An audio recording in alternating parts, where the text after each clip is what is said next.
Stave 1 of A Christmas Carol, by Charles Dickens. A Christmas Carol, by Charles Dickens. Preface.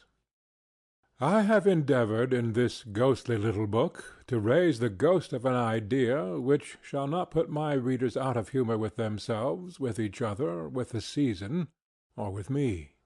May it haunt their houses pleasantly, and no one wish to lay it. Their faithful friend and servant, Charles Dickens. December, 1843. Stave 1. Marley's Ghost. Marley was dead, to begin with. There is no doubt whatever about that. The register of his burial was signed by the clergyman, the clerk, the undertaker, and the chief mourner. Scrooge signed it, and Scrooge's name was good upon change for anything he chose to put his hand to. Old Marley was as dead as a door-nail.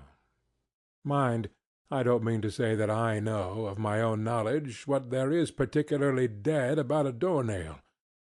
I might have been inclined myself to regard a coffin-nail as the deadest piece of ironmongery in the trade.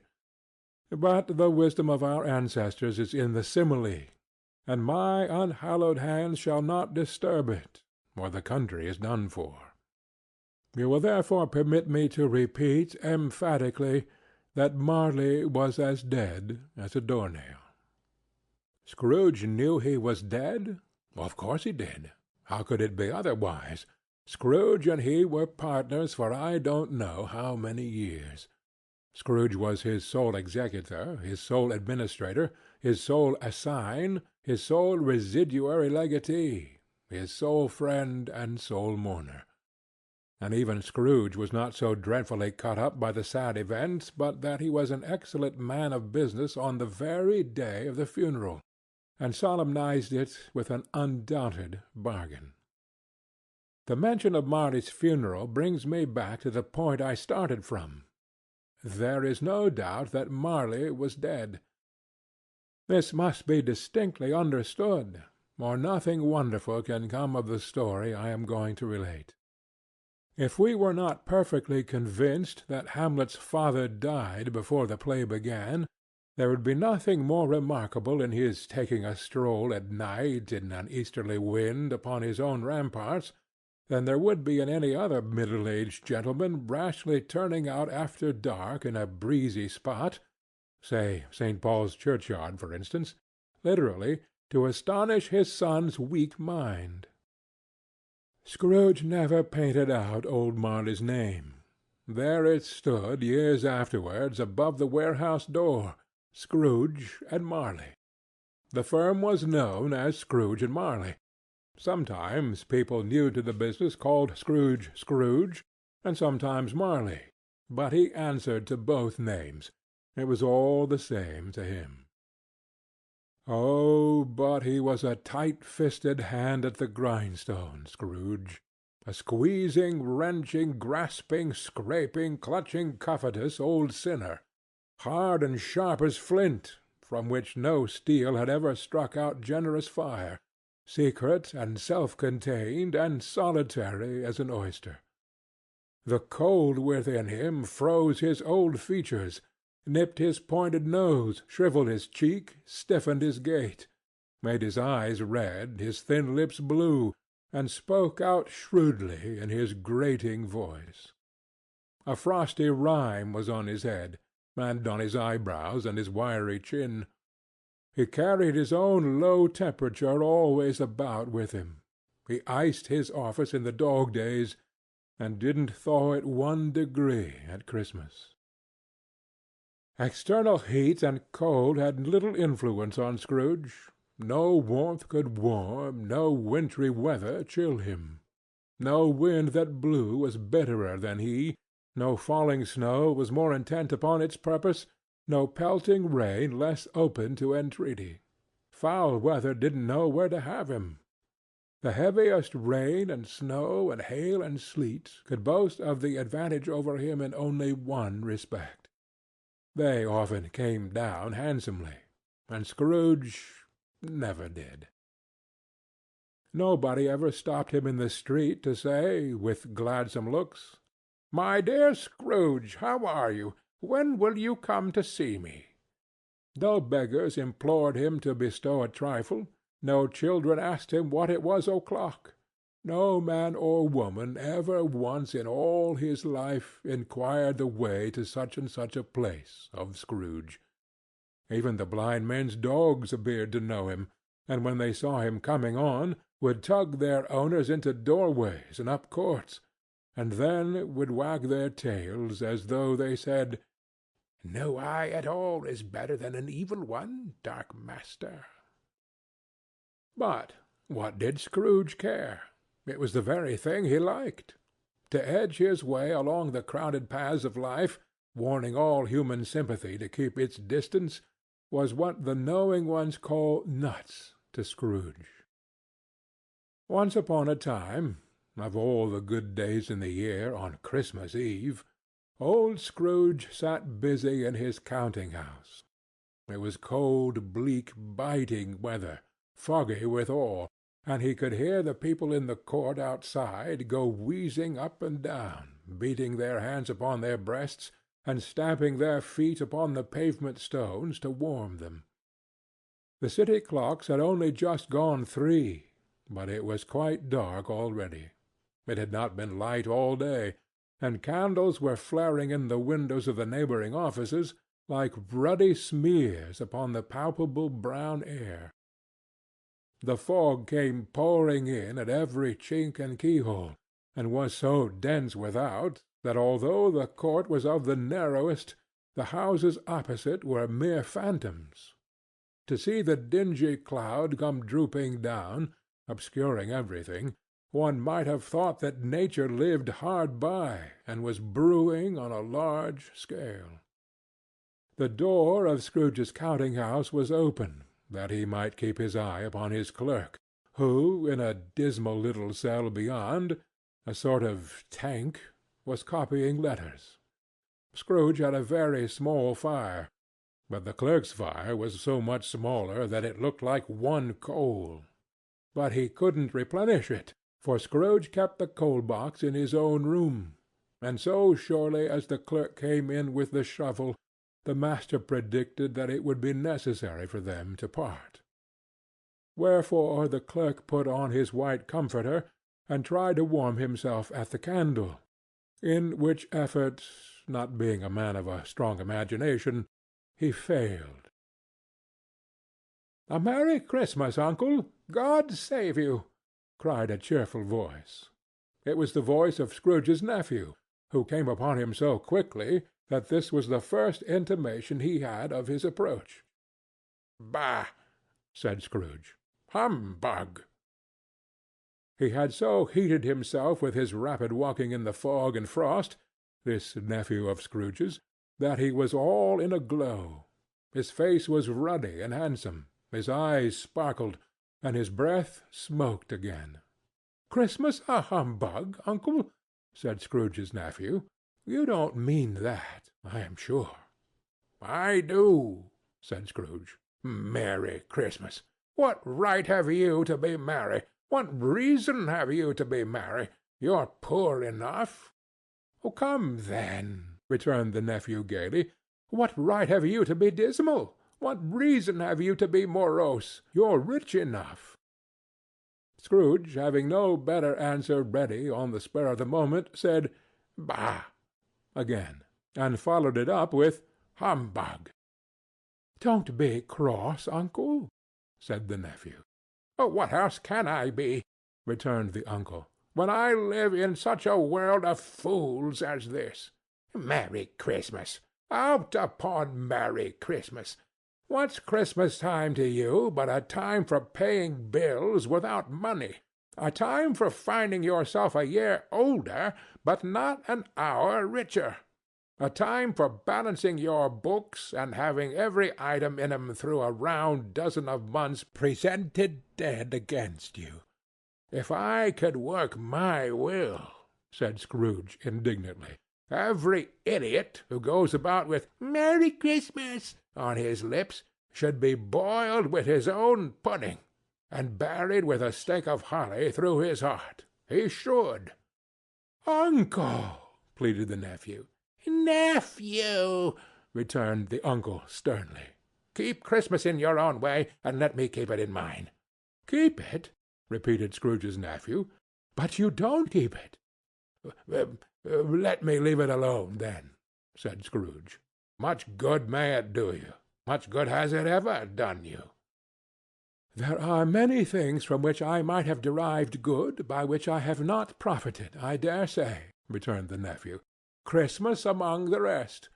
But I am sure I have always thought of Christmas-time, when it has come round, apart from the veneration due its sacred name and origin, if anything belonging to it can be apart from that, as a good time, a kind, forgiving, charitable, pleasant time, the only time I know of, in the long calendar of the year, when men and women seem by one consent to open their shut-up hearts freely, and to think of people below them as if they really were fellow-passengers to the grave, and not another race of creatures bound on other journeys.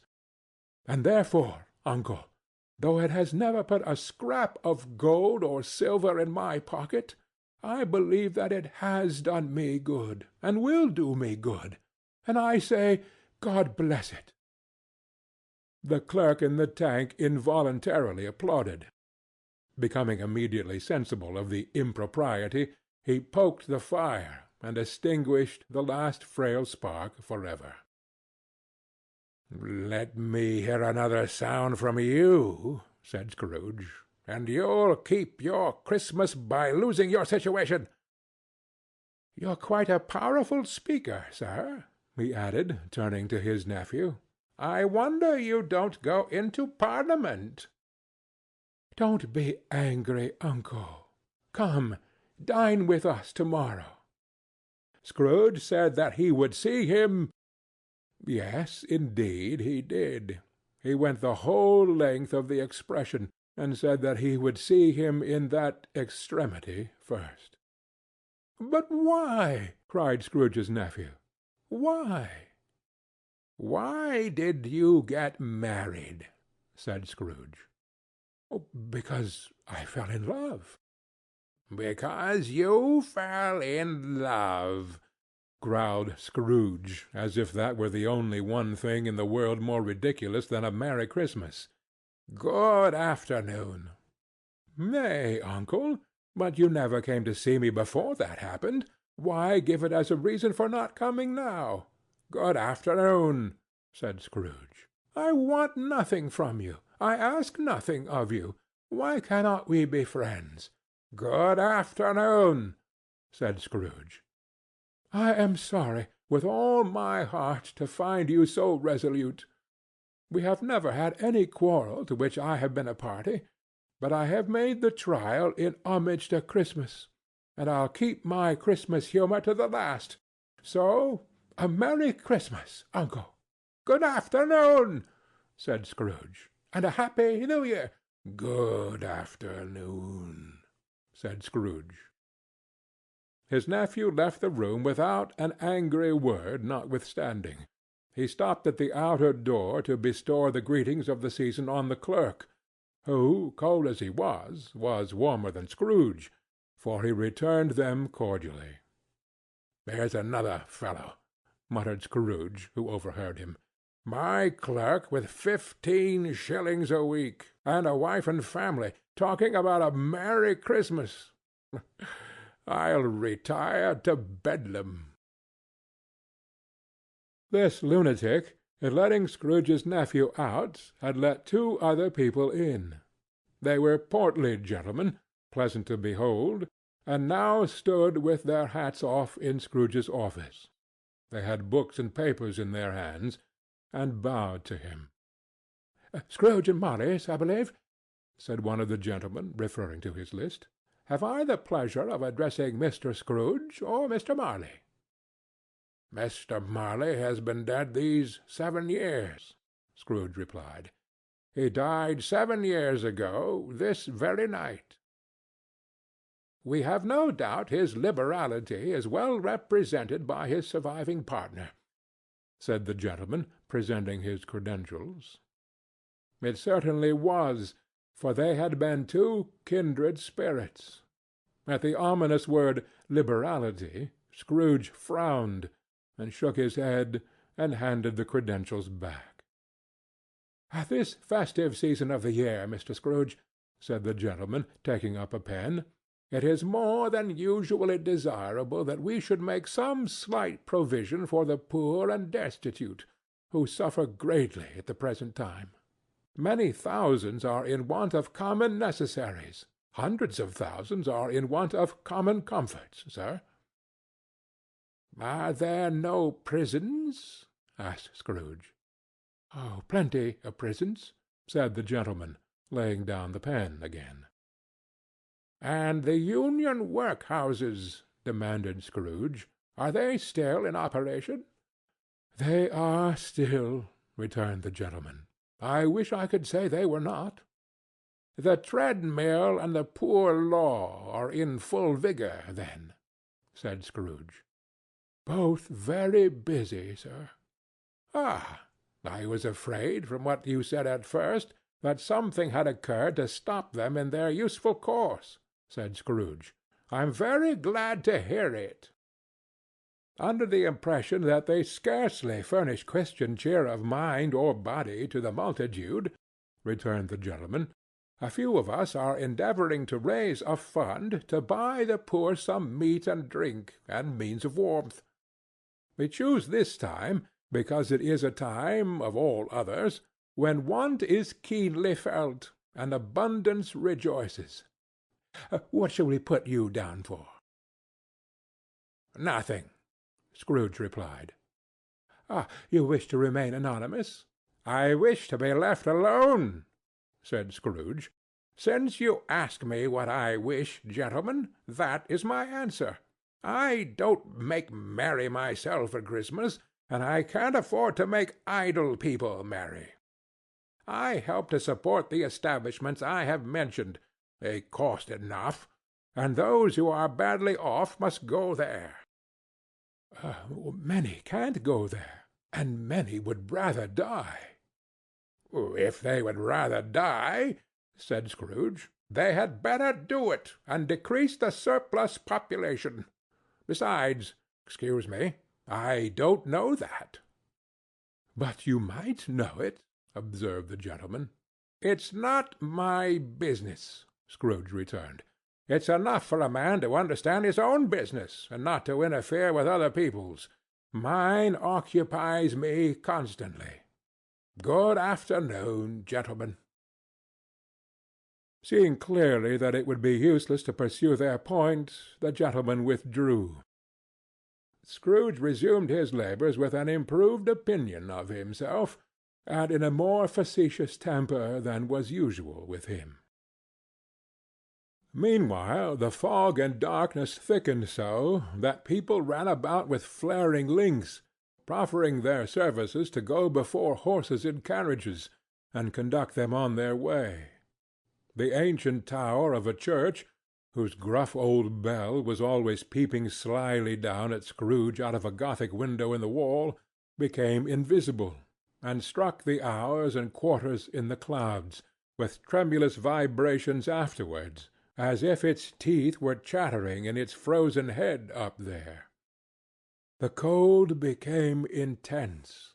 In the main street, at the corner of the court, some laborers were repairing the gas-pipes, and had lighted a great fire in a brazier, round which a party of ragged men and boys were gathered, warming their hands and winking their eyes before the blaze in rapture. The water-plug being left in solitude, its overflowings sullenly congealed and turned to misanthropic ice. The brightness of the shops, where holly sprigs and berries crackled in the lamp heat of the windows, made pale faces ruddy as they passed. Poulterers' and grocers' trades became a splendid joke, a glorious pageant with which it was next to impossible to believe that such dull principles as bargain and sale had anything to do. The Lord Mayor, in the stronghold of the mighty mansion-house, gave orders to his 50 cooks and butlers to keep Christmas as a Lord Mayor's household should, and even the little tailor, whom he had fined 5 shillings on the previous Monday for being drunk and bloodthirsty in the streets, stirred up tomorrow's pudding in his garret, while his lean wife and the baby sallied out to buy the beef. Foggier yet and colder, piercing, searching, biting cold. If the good St. Dunstan had but nipped the evil spirit's nose with a touch of such weather as that, instead of using his familiar weapons, then indeed he would have roared to lusty purpose. The owner of one scant young nose, gnawed and mumbled by the hungry cold as bones are gnawed by dogs, stooped down at Scrooge's keyhole to regale him with a Christmas carol. But at the first sound of "God bless you, merry gentlemen, may nothing you dismay," Scrooge seized the ruler with such energy of action that the singer fled in terror, leaving the keyhole to the fog, and even more congenial frost. At length the hour of shutting up the counting-house arrived. With an ill will Scrooge dismounted from his stool, and tacitly admitted the fact to the expectant clerk in the tank, who instantly snuffed his candle out and put on his hat. "You'll want all day to-morrow, I suppose?" said Scrooge. "If quite convenient, sir." "It's not convenient," said Scrooge, "and it's not fair. If I was to stop half-a-crown for it, you'd think yourself ill-used, I'll be bound." The clerk smiled faintly. "And yet," said Scrooge, "you don't think me ill-used when I pay a day's wages for no work." The clerk observed that it was only once a year. "A poor excuse for picking a man's pocket every 25th of December," said Scrooge, buttoning his great-coat to the chin. "But I suppose you must have the whole day. Be here all the earlier next morning." The clerk promised that he would, and Scrooge walked out with a growl. The office was closed in a twinkling, and the clerk, with the long ends of his white comforter dangling below his waist, for he boasted no greatcoat, went down a slide-on Cornhill at the end of a lane of boys 20 times, in honor of its being Christmas Eve, and then ran home to Camden Town as hard as he could pelt, to play at blindman's buff. Scrooge took his melancholy dinner in his usual melancholy tavern, and having read all the newspapers, and beguiled the rest of the evening with his banker's book, went home to bed. He lived in chambers which had once belonged to his deceased partner. They were a gloomy suite of rooms in a lowering pile of building up a yard, where it had so little business to be, that one could scarcely help fancying it must have run there when it was a young house, playing at hide-and-seek with other houses, and forgotten the way out again. It was old enough now, and dreary enough, for nobody lived in it but Scrooge, the other rooms being all let out as offices. The yard was so dark that even Scrooge, who knew its every stone, was fain to grope with his hands.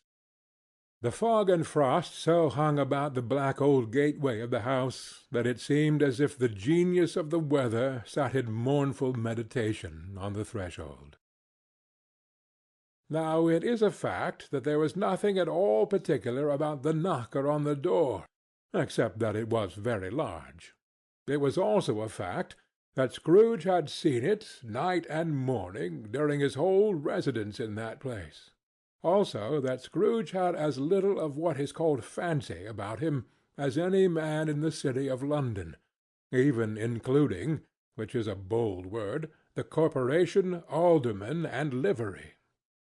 Let it also be borne in mind that Scrooge had not bestowed one thought on Marley since his last mention of his 7 years dead partner that afternoon.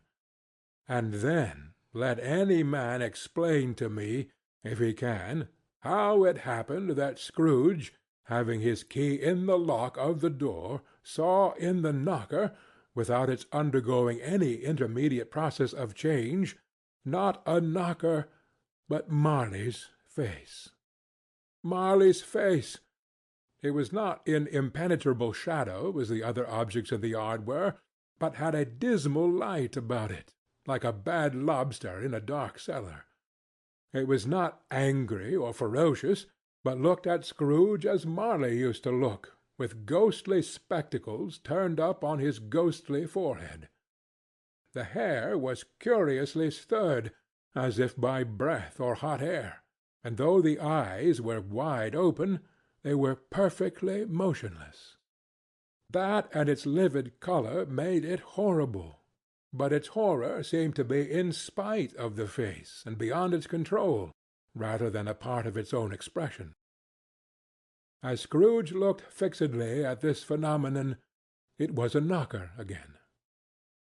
To say that he was not startled, or that his blood was not conscious of a terrible sensation to which it had been a stranger from infancy, would be untrue. But he put his hand upon the key he had relinquished, turned it sturdily, walked in, and lighted his candle. He did pause, with a moment's irresolution, before he shut the door, and he did look cautiously behind it first, as if he half expected to be terrified with the sight of Marley's pigtail sticking out into the hall. But there was nothing on the back of the door except the screws and nuts that held the knocker on. So he said, "Pooh, pooh," and closed it with a bang. The sound resounded through the house like thunder. Every room above, and every cask in the wine merchant's cellars below, appeared to have a separate peal of echoes of its own. Scrooge was not a man to be frightened by echoes. He fastened the door and walked across the hall and up the stairs, slowly too, trimming his candle as he went. You may talk vaguely about driving a coach and six up a good old flight of stairs, or through a bad young Act of Parliament, but I mean to say you might have got a hearse up that staircase, and taken it broadwise, with a splinter bar towards the wall and the door towards the balustrades, and done it easy. There was plenty of width for that, and room to spare, which is perhaps the reason why Scrooge thought he saw a locomotive hearse going on before him in the gloom. Half a dozen gas lamps out of the street wouldn't have lighted the entry too well, so you may suppose that it was pretty dark with Scrooge's dip. Up Scrooge went, not caring a button for that. Darkness is cheap, and Scrooge liked it. But before he shut his heavy door, he walked through his rooms to see that all was right. He had just enough recollection of the face to desire to do that. Sitting-room, bedroom, lumber-room, all as they should be. Nobody under the table, nobody under the sofa, a small fire in the grate, spoon and basin ready, and the little saucepan of gruel (Scrooge had a cold in his head) upon the hob. Nobody under the bed, nobody in the closet, nobody in his dressing-gown, which was hanging up in a suspicious attitude against the wall. Lumber-room as usual. Old fire-guard, old shoes, 2 fish-baskets, washing-stand on 3 legs, and a poker. Quite satisfied, he closed his door, and locked himself in, double-locked himself in, which was not his custom. Thus secured against surprise, he took off his cravat, put on his dressing-gown and slippers and his nightcap, and sat down before the fire to take his gruel. It was a very low fire indeed. Nothing on such a bitter night. He was obliged to sit close to it and brood over it before he could extract the least sensation of warmth from such a handful of fuel. The fireplace was an old one, built by some Dutch merchant long ago, and paved all round with quaint Dutch tiles, designed to illustrate the Scriptures. There were Cains and Abels, Pharaoh's daughters, Queens of Sheba, angelic messengers descending through the air on clouds like feather-beds, Abrahams, Belshazzars, apostles pulling off to sea in butter-boats, hundreds of figures to attract his thoughts. And yet that face of Marley, 7 years dead, came like the ancient prophet's rod and swallowed up the whole. If each smooth tile had been a blank at first, with power to shape some picture on its surface from the disjointed fragments of his thoughts, there would have been a copy of old Marley's head on every one. "Humbug!" said Scrooge, and walked across the room. After several turns he sat down again. As he threw his head back in the chair, his glance happened to rest upon a bell, a disused bell that hung in the room and communicated for some purpose now forgotten with a chamber in the highest story of the building. It was with great astonishment, and with a strange inexplicable dread, that as he looked he saw this bell begin to swing. It swung so softly in the outset that it scarcely made a sound, but soon it rang out loudly, and so did every bell in the house. This might have lasted half a minute or a minute, but it seemed an hour. The bells ceased as they had begun, together. They were succeeded by a clanking noise, deep down below, as if some person were dragging a heavy chain over the casks in the wine-merchant's cellar. Scrooge then remembered to have heard that ghosts in haunted houses were described as dragging chains. The cellar door flew open with a booming sound, and then he heard the noise much louder on the floors below, then coming up the stairs, then coming straight towards his door. "Ah, it's humbug still," said Scrooge. "I won't believe it." His colour changed, though, when, without a pause, it came on through the heavy door, and passed into the room before his eyes. Upon its coming in, the dying flame leaped up, as though it cried, "I know him! Marley's ghost!" and fell again. The same face, the very same. Marley in his pigtail, usual waistcoat, tights and boots, the tassels on the latter bristling, like his pigtail in his coat-skirts, and the hair upon his head. The chain he drew was clasped about his middle.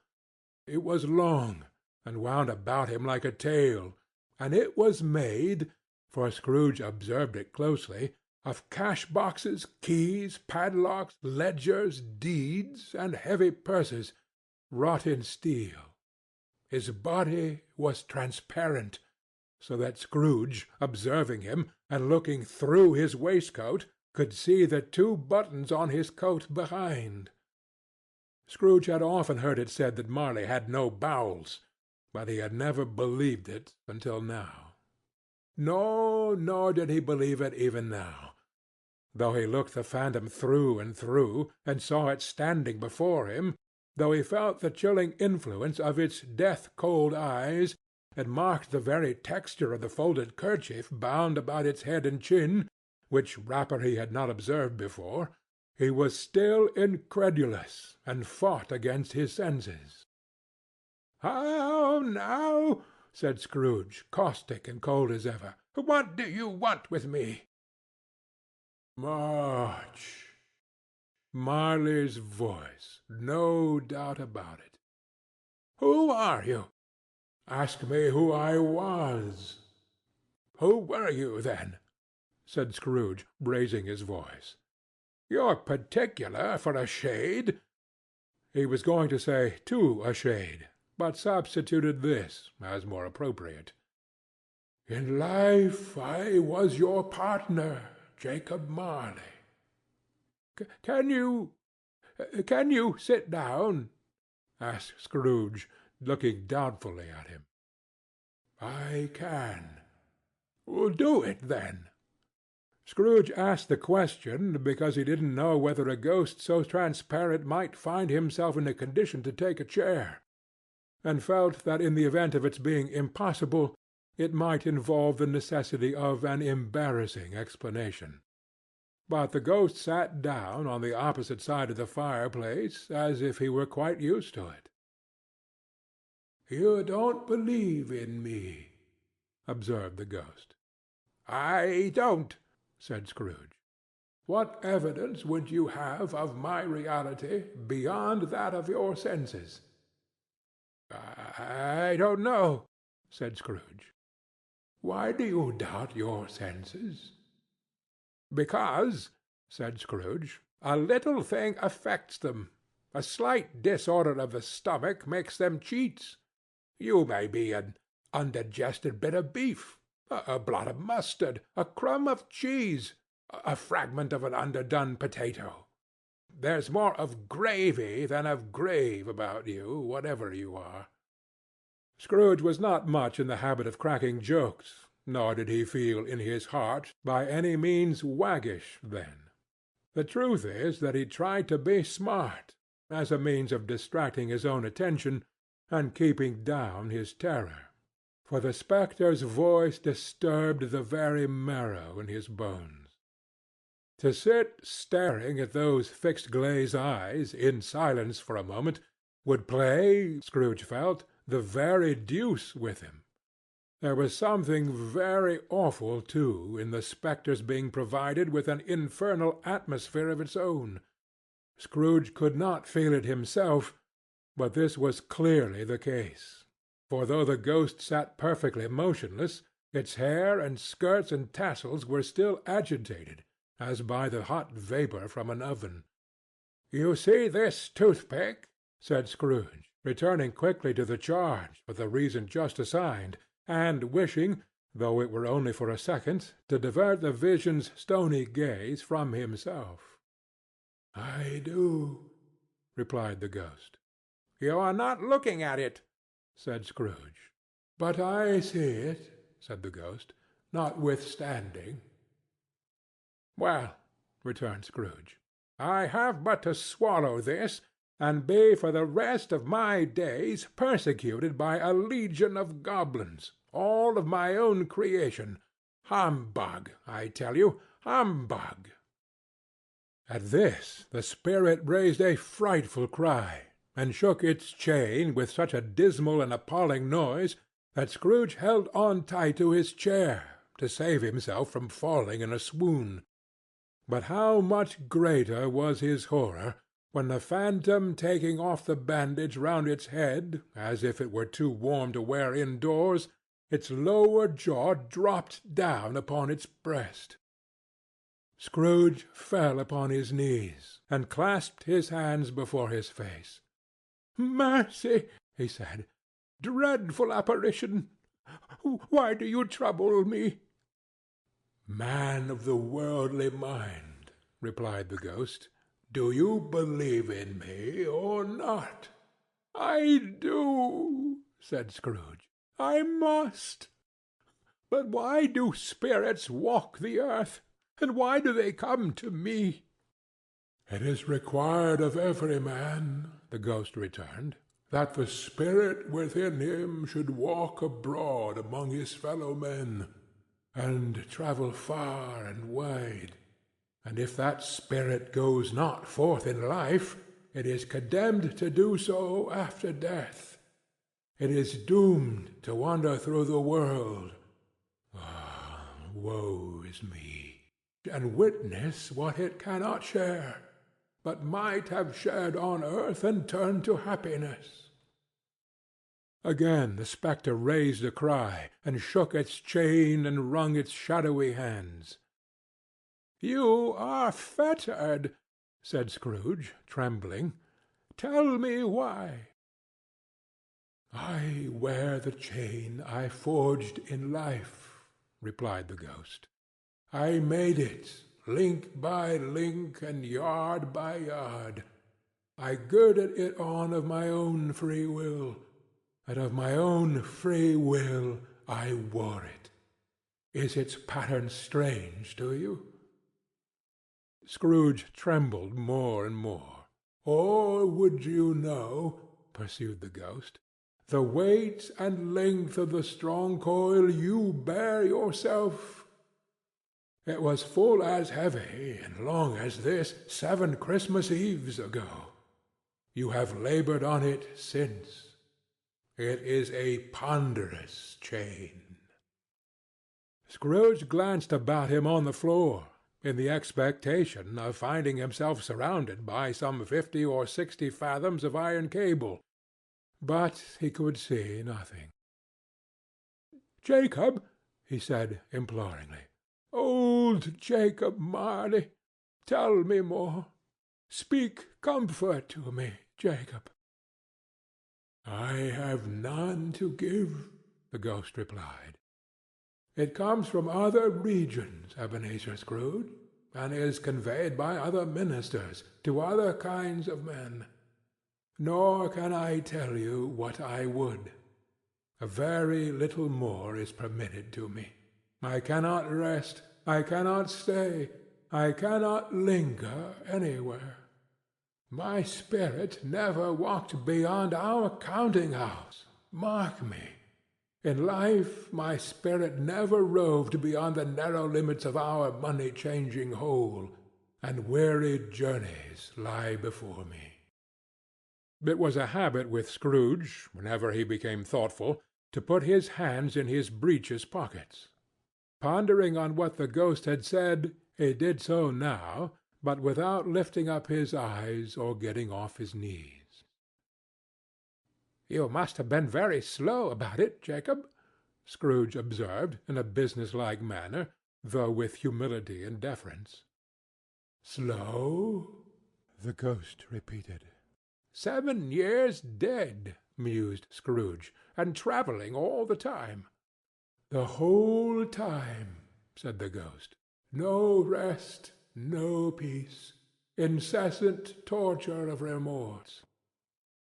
"You travel fast?" said Scrooge. "On the wings of the wind," replied the ghost. "You might have got over a great quantity of ground in 7 years," said Scrooge. The ghost, on hearing this, set up another cry, and clanked its chain so hideously in the dead silence of the night that the ward would have been justified in indicting it for a nuisance. "Oh! Captive, bound, and double-ironed," cried the phantom, "not to know that ages of incessant labor by immortal creatures for this earth must pass into eternity, for the good of which it is susceptible is all developed. Not to know that any Christian spirit working kindly in its little sphere, whatever it may be, will find its mortal life too short for its vast means of usefulness. Not to know that no space of regret can make amends for one life's opportunity misused. Yet such was I. Oh, such was I." "But you were always a good man of business, Jacob," faltered Scrooge, who now began to apply this to himself. "Business!" cried the ghost, wringing its hands again. "Mankind was my business. The common welfare was my business. Charity, mercy, forbearance, and benevolence were all my business. The dealings of my trade were but a drop of water in the comprehensive ocean of my business." It held up its chain at arm's length, as if that were the cause of all its unavailing grief, and flung it heavily upon the ground again. "At this time of the rolling year," the spectre said, "I suffer most. Why did I walk through the crowds of fellow beings with my eyes turned down, and never raise them to that blessed star which led the wise men to a poor abode? Were there no poor homes to which its light would have conducted me? Scrooge was very dismayed to hear the spectre go on at this rate, and began to quake exceedingly. "Hear me!" cried the ghost. "My time is nearly gone." "I will," said Scrooge. "But don't be hard upon me. Don't be flowery, Jacob. Pray, how it is that I appear before you in a shape that you can see, I may not tell. I have sat invisible beside you many and many a day."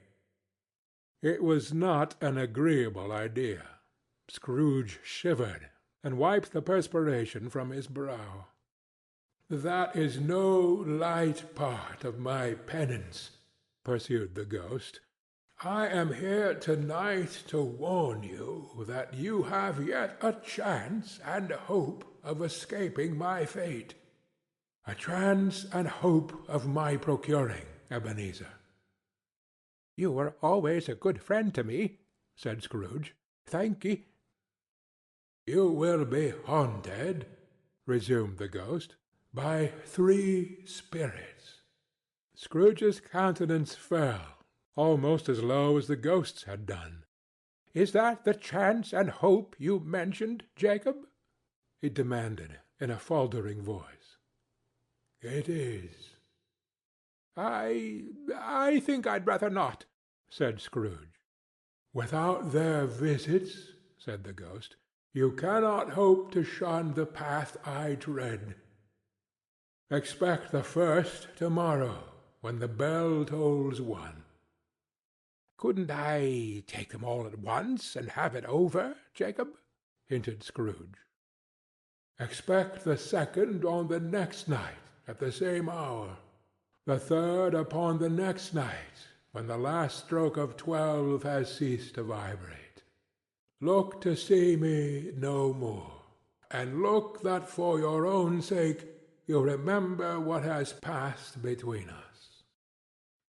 When it had said these words, the spectre took its wrapper from the table, and bound it round its head as before. Scrooge knew this by the smart sound its teeth made when the jaws were brought together by the bandage. He ventured to raise his eyes again, and found his supernatural visitor confronting him in an erect attitude, with its chain wound over and about its arm. The apparition walked backward from him, and at every step it took the window raised itself a little, so that when the spectre reached it, it was wide open. It beckoned Scrooge to approach, which he did. When they were within 2 paces of each other, Marley's ghost held up its hand, warning him to come no nearer. Scrooge stopped, not so much in obedience as in surprise and fear, for on the raising of the hand he became sensible of confused noises in the air, incoherent sounds of lamentation and regret, wailing, inexpressibly sorrowful and self-accusatory. The spectre, after listening for a moment, joined in the mournful dirge, and floated out upon the bleak, dark night. Scrooge followed to the window, desperate in his curiosity. He looked out. The air was filled with phantoms, wandering hither and thither in restless haste, and moaning as they went. Every one of them wore chains like Marley's ghost. Some few, they might be guilty governments, were linked together. None were free.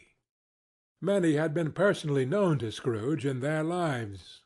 He had been quite familiar with one old ghost, in a white waistcoat, with a monstrous iron safe attached to his ankle, who cried piteously at being unable to assist a wretched woman with an infant, whom it saw below upon a doorstep.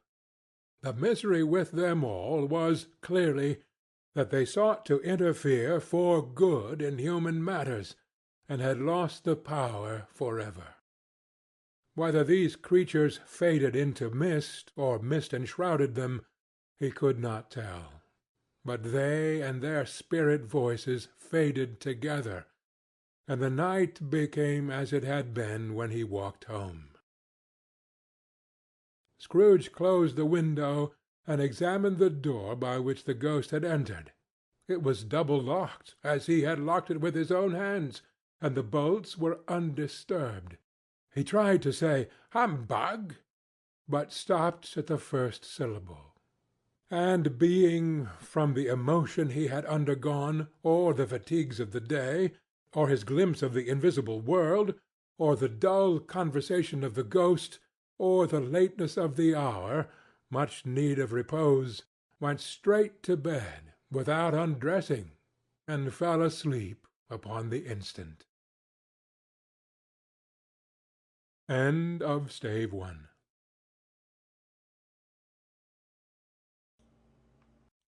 Stave 2 of A Christmas Carol by Charles Dickens. Stave 2. The first of the three spirits. When Scrooge awoke, it was so dark that, looking out of bed, he could scarcely distinguish the transparent window from the opaque walls of his chamber. He was endeavoring to pierce the darkness with his ferret eyes, when the chimes of a neighboring church struck the 4 quarters.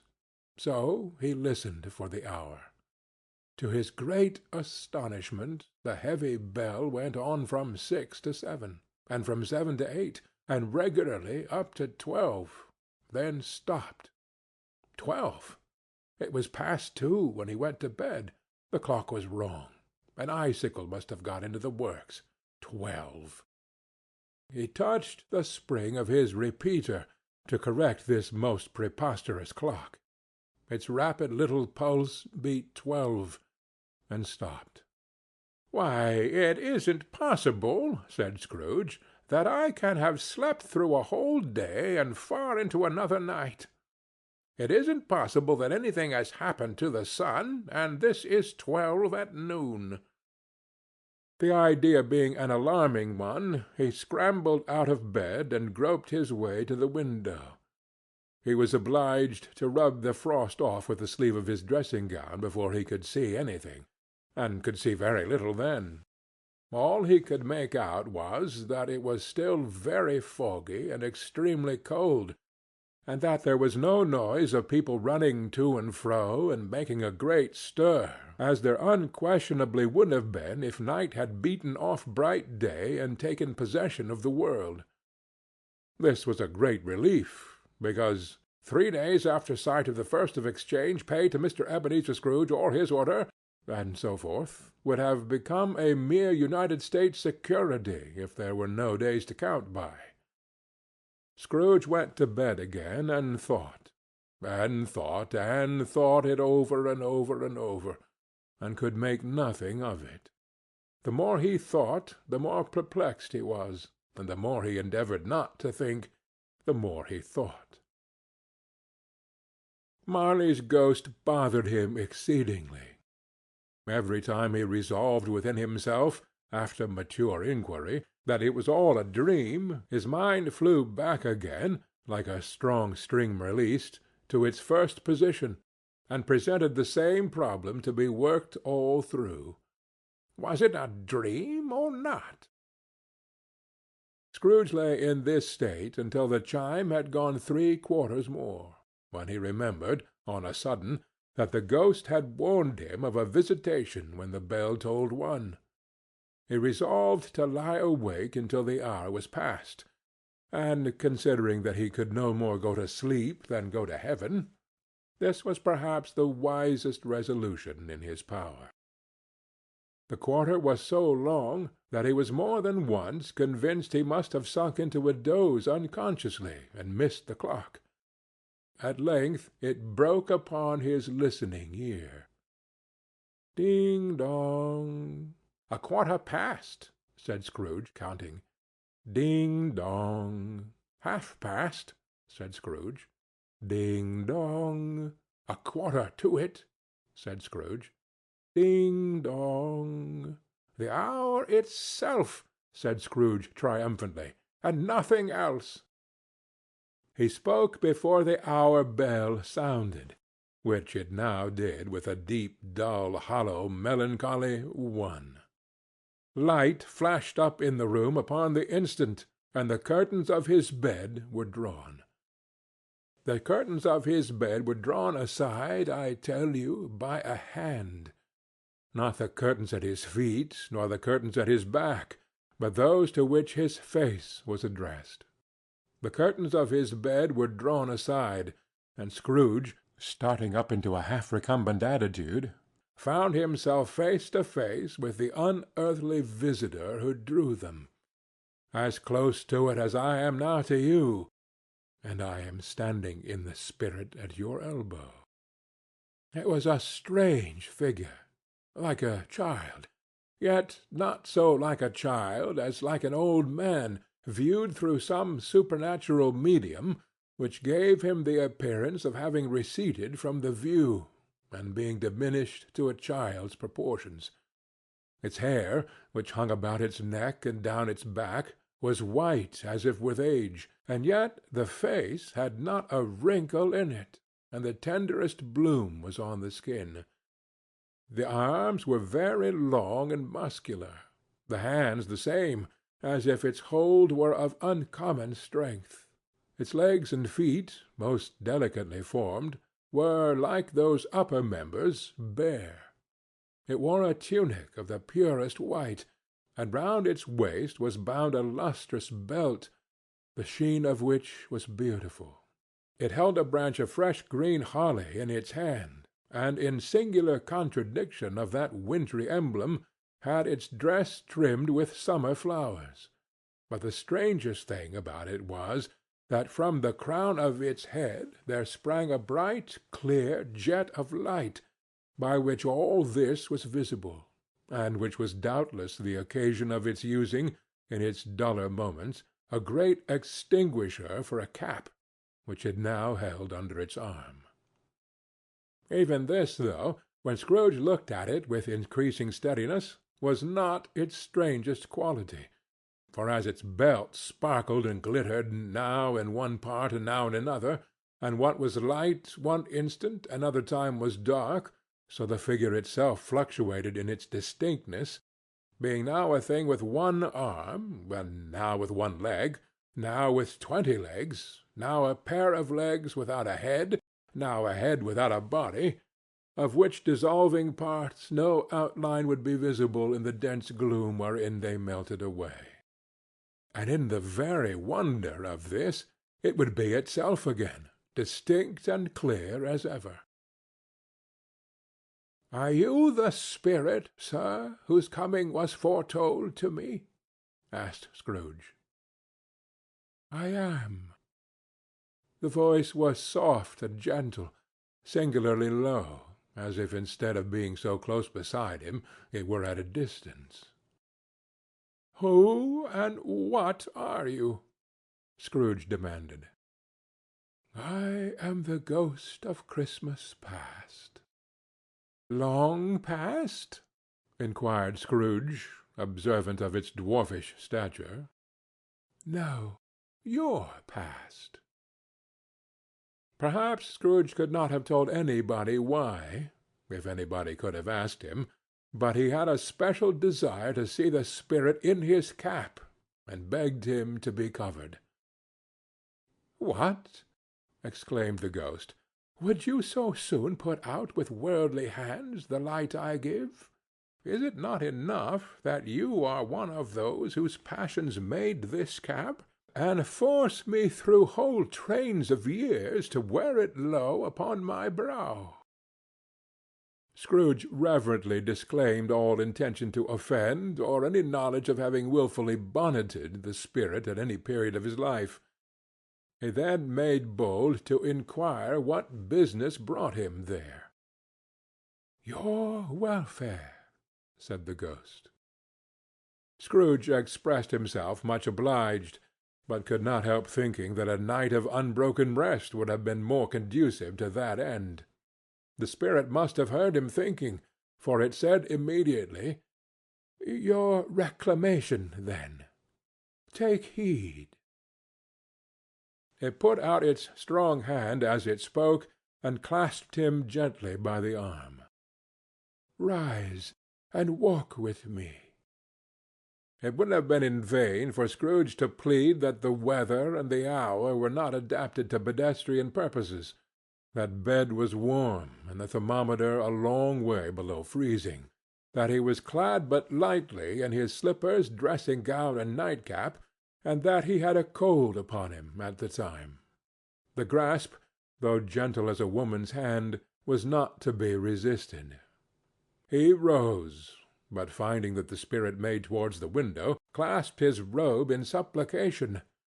"I am a mortal," Scrooge remonstrated, "and liable to fall."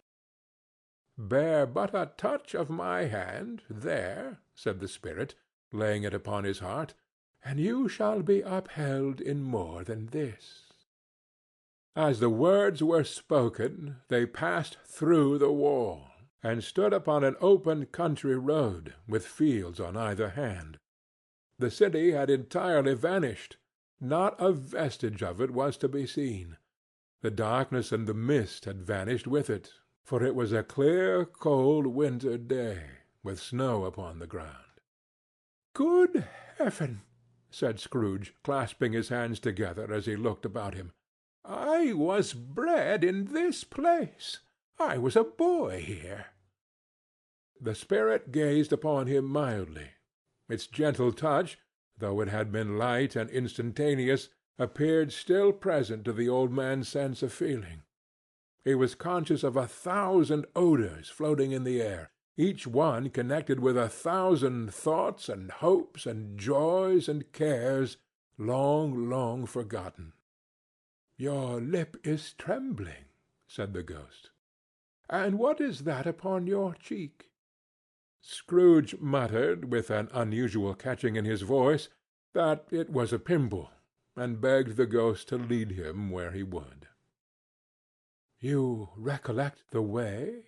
inquired the spirit. "Remember it!" cried Scrooge with fervor.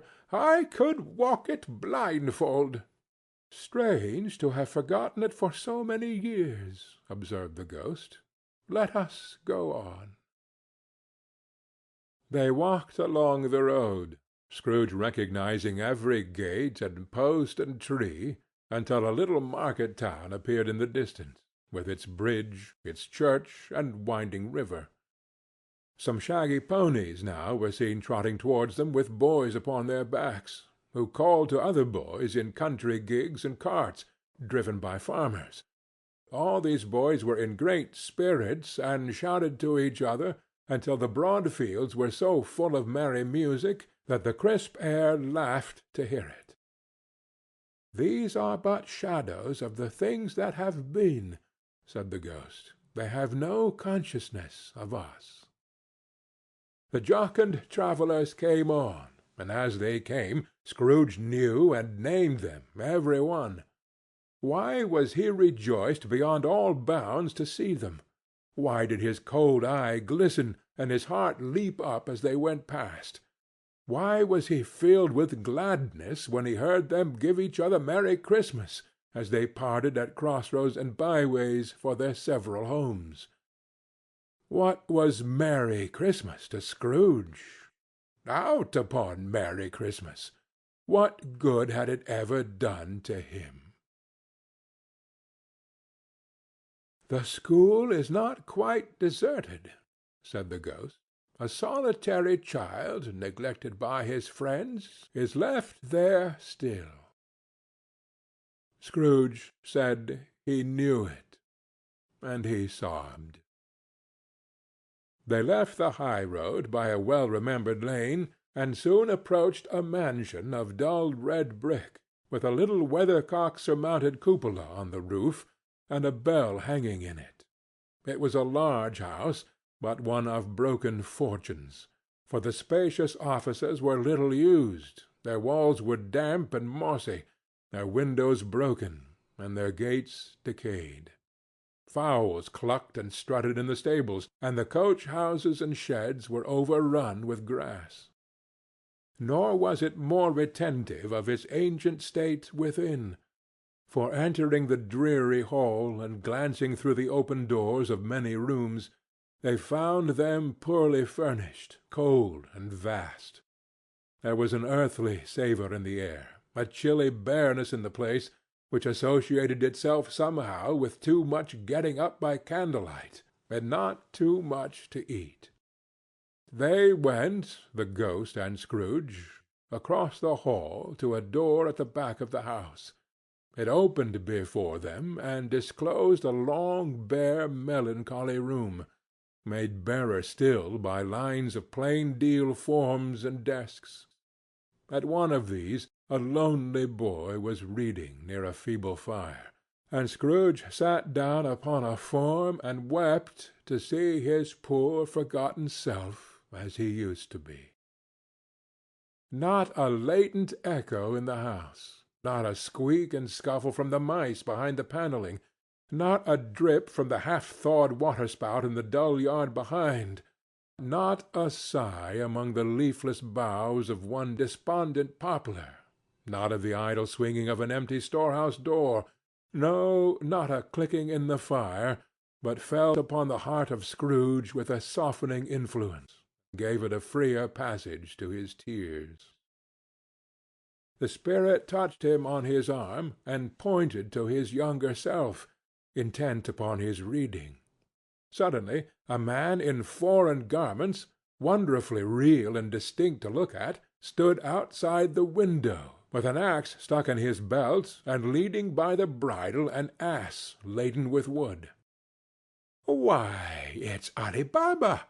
Scrooge exclaimed in ecstasy. "It's dear old honest Ali Baba! Yes, yes, I know. Oh, one Christmas time, when yonder solitary child was left here all alone, he did come for the first time, just like that poor boy. And Valentine," said Scrooge, "and his wild brother Orson, there they go, and what's his name, who was put down in his drawers asleep at the gate of Damascus. Don't you see him? And the Sultan's groom turned upside down by the genie. Oh, there he is upon his head. Serve him right. I'm glad of it. What business had he to be married to the princess?" To hear Scrooge expending all the earnestness of his nature on such objects, in a most extraordinary voice between laughing and crying, and to see his heightened and excited face, would have been a surprise to his business friends in the city, indeed. "Oh, there's the parrot!" cried Scrooge. "Green body and yellow tail, with a thing like a lettuce growing out of the top of his head. Oh, there he is. Poor Robin Crusoe, he called him, when he came home again after sailing round the island. Poor Robin Crusoe! Where have you been, Robin Crusoe?" The man thought he was dreaming, but he wasn't. It was the parrot, you know. Oh, there goes Friday, running for his life to the little creek. Hallo! Oop! Hallo! Then, with a rapidity of transition very foreign to his usual character, he said, in pity for his former self, "Poor boy!" and cried again. "I wish," Scrooge muttered, putting his hand in his pocket and looking about him after drying his eyes with his cuff. "But it's too late now." "What is the matter?" asked the spirit. "Nothing," said Scrooge. "Nothing. There was a boy singing a Christmas carol at my door last night. I should like to have given him something. That's all." The ghost smiled thoughtfully, and waved his hand, saying it as he did so, "Let us see another Christmas." Scrooge's former self grew larger at the words, and the room became a little darker and more dirty. The panels shrunk, the windows cracked, fragments of plaster fell out of the ceiling, and the naked laths were shown instead. But how all this was brought about, Scrooge knew no more than you do. He only knew that it was quite correct, that everything had happened so, that there he was, alone again, when all the other boys had gone home for the jolly holidays. He was not reading now, but walking up and down despairingly. Scrooge looked at the ghost, and with a mournful shaking of his head, glanced anxiously towards the door. It opened, and a little girl, much younger than the boy, came darting in, and putting her arms about his neck, and often kissing him, addressed him as her "Dear, dear brother." "I have come to bring you home, dear brother," said the child, clapping her tiny hands and bending down to laugh. "To bring you home, home, home." "Home, little Fan?" returned the boy. "Yes," said the child, brimful of glee. "Home for good and all, home for ever and ever.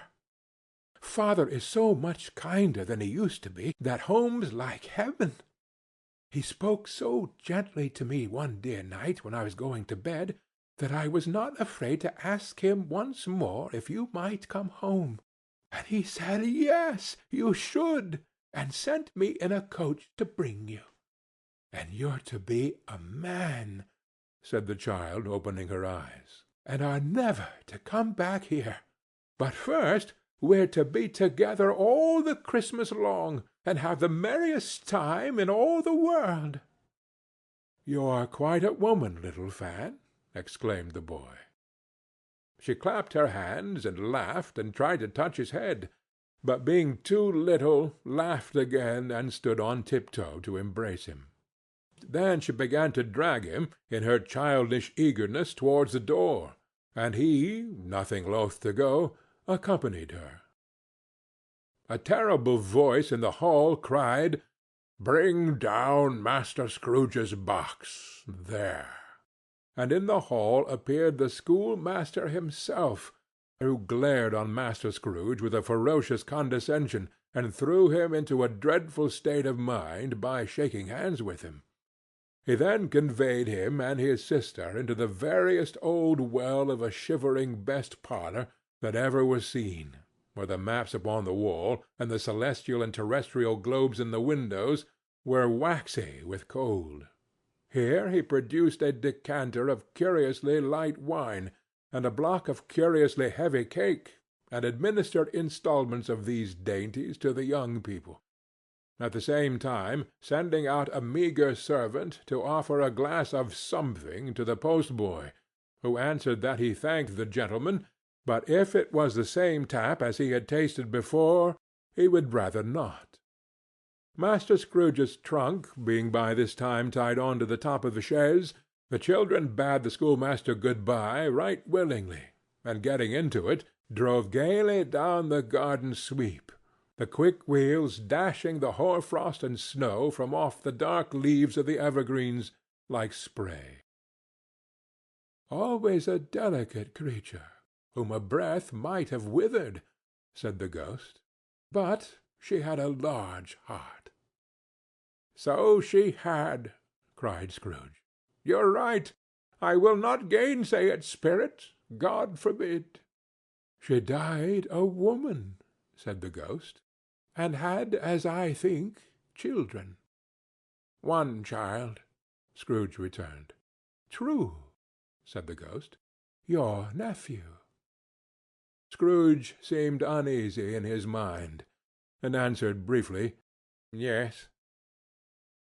Although they had but that moment left the school behind them, they were now in the busy thoroughfares of a city, where shadowy passengers passed and repassed, where shadowy carts and coaches battled for their way, and all the strife and tumult of a real city were. It was made plain enough by the dressing of the shops that here too it was Christmas time again. But it was evening, and the streets were lighted up. The ghost stopped at a certain warehouse door, and asked Scrooge if he knew it. "Know it?" said Scrooge. "Was I apprenticed here?" They went in.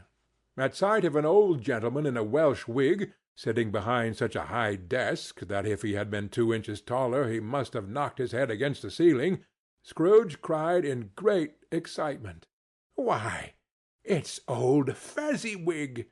Bless his heart, it's Fezziwig alive again!" Old Fezziwig laid down his pen and looked up at the clock, which pointed to the hour of 7. He rubbed his hands, adjusted his capacious waistcoat, laughed all over himself from his shoes to his organ of benevolence, and called out in a comfortable, oily, rich, fat, jovial voice, "Yo, there, Ebenezer! Dick!" Scrooge's former self, now grown a young man, came briskly in, accompanied by his fellow prentice. "Dick Wilkins, to be sure," said Scrooge to the ghost. "Bless me, yes, there he is. He was very much attached to me, was Dick. Poor Dick! Dear, dear!" "Yo-ho, my boys!" said Fezziwig. "No more work to-night. Christmas Eve, Dick. Christmas, Ebenezer. Let's have the shutters up," cried old Fezziwig, with a sharp clap of his hands, "before a man can say Jack Robinson." You wouldn't believe how these two fellows went at it. They charged into the street with the shutters, 1, 2, 3, had 'em up in their places, 4, 5, 6, barred 'em and pinned 'em, 7, 8, 9, and came back before you could have got to 12, panting like racehorses. "Hi-le-ho!" cried old Fezziwig, skipping down from the high desk with wonderful agility.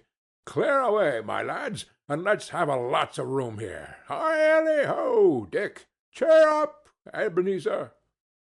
Clear away! There was nothing they wouldn't have cleared away, or couldn't have cleared away, with old Fezziwig looking on. It was done in a minute. Every movable was packed off, as if it were dismissed from public life for evermore. The floor was swept and watered, the lamps were trimmed, fuel was heaped upon the fire, and the warehouse was as snug and warm and dry and bright a ball-room as you would desire to see upon a winter's night. In came a fiddler with a music-book, and went up to the lofty desk, and made an orchestra of it, and tuned like 50 stomach-aches. In came Mrs. Fezziwig, one vast substantial smile. In came the 3 Miss Fezziwigs, beaming and lovable. In came the 6 young followers whose hearts they broke. In came all the young men and women employed in the business. In came the housemaid, with her cousin the baker. In came the cook, with her brother's particular friend the milkman. In came the boy from over the way, who was suspected of not having board enough from his master, trying to hide himself behind the girl from the next door but one, who was proved to have had her ears pulled by her mistress. In they all came, one after another, some shyly, some boldly, some gracefully, some awkwardly, some pushing, some pulling. In they all came, anyhow and everyhow. Away they all went, 20 couple at once, hands half round and back again the other way, down the middle and up again, round and round in various stages of affectionate grouping, old top couple always turning up in the wrong place, new top couple starting off again as soon as they got there, all top couples at last, and not a bottom one to help them. When this result was brought about, old Fezziwig, clapping his hands to stop the dance, cried out, "Well done!" and the fiddler plunged his hot face into a pot of porter, especially provided for that purpose. But scorning rest, upon his reappearance he instantly began again, though there were no dancers yet, as if the other fiddler had been carried home, exhausted, on a shutter, and he were a brand-new man resolved to beat him out of sight or perish. There were more dances, and there were forfeits, and more dances, and there was cake, and there was negus, and there was a great piece of cold roast, and there was a great piece of cold boiled, and there were minced pies, and plenty of beer. But the great effect of the evening came after the roast and boiled, when the fiddler, an artful dog mind, the sort of man who knew his business better than you or I could have told it him, struck up Sir Roger de Coverley. Then old Fezziwig stood out to dance with Mrs. Fezziwig. Top couple, too. with a good stiff piece of work cut out for them, 3 or 4 or 20 pair of partners, people who would dance, and had no notion of walking. But if they had been twice as many, 4 times, old Fezziwig would have been a match for them, and so would Mrs. Fezziwig. As to her, she was worthy to be his partner in every sense of the term.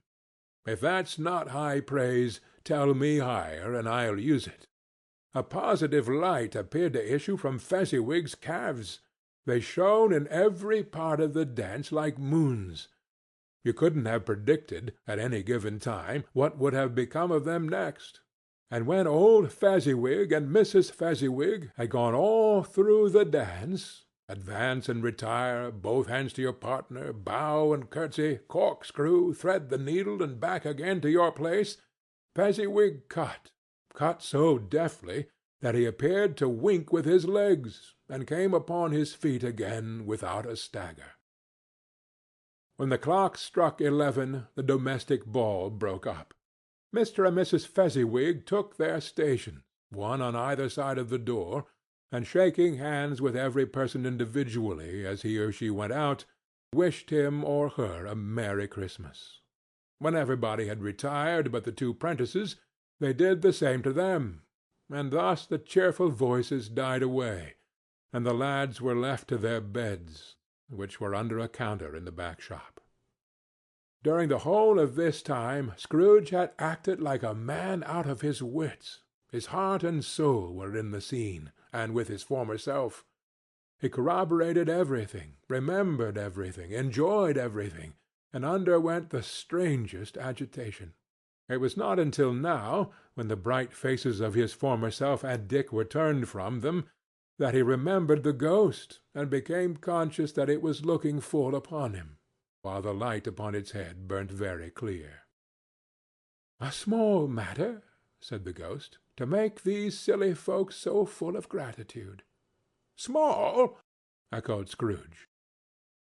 The spirit signed to him to listen to the 2 apprentices, who were pouring out their hearts in praise of Fezziwig, and when he had done so, said, "Why, is it not?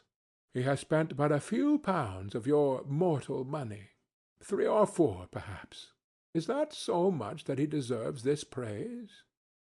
"What isn't that?" said Scrooge, heated by the remark, and speaking unconsciously like his former, not his latter, self. "It isn't that, spirit. He has the power to render us happy or unhappy, to make our service light or burdensome, a pleasure or a toil.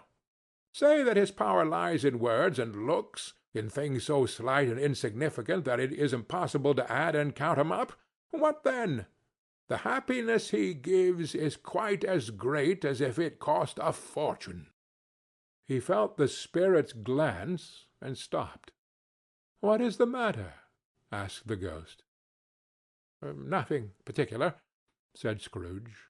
"Something, I think," the ghost insisted. "No," said Scrooge.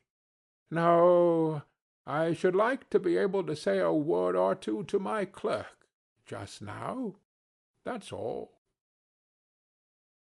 His former self turned down the lamps as he gave utterance to the wish, and Scrooge and the ghost again stood side by side in the open air.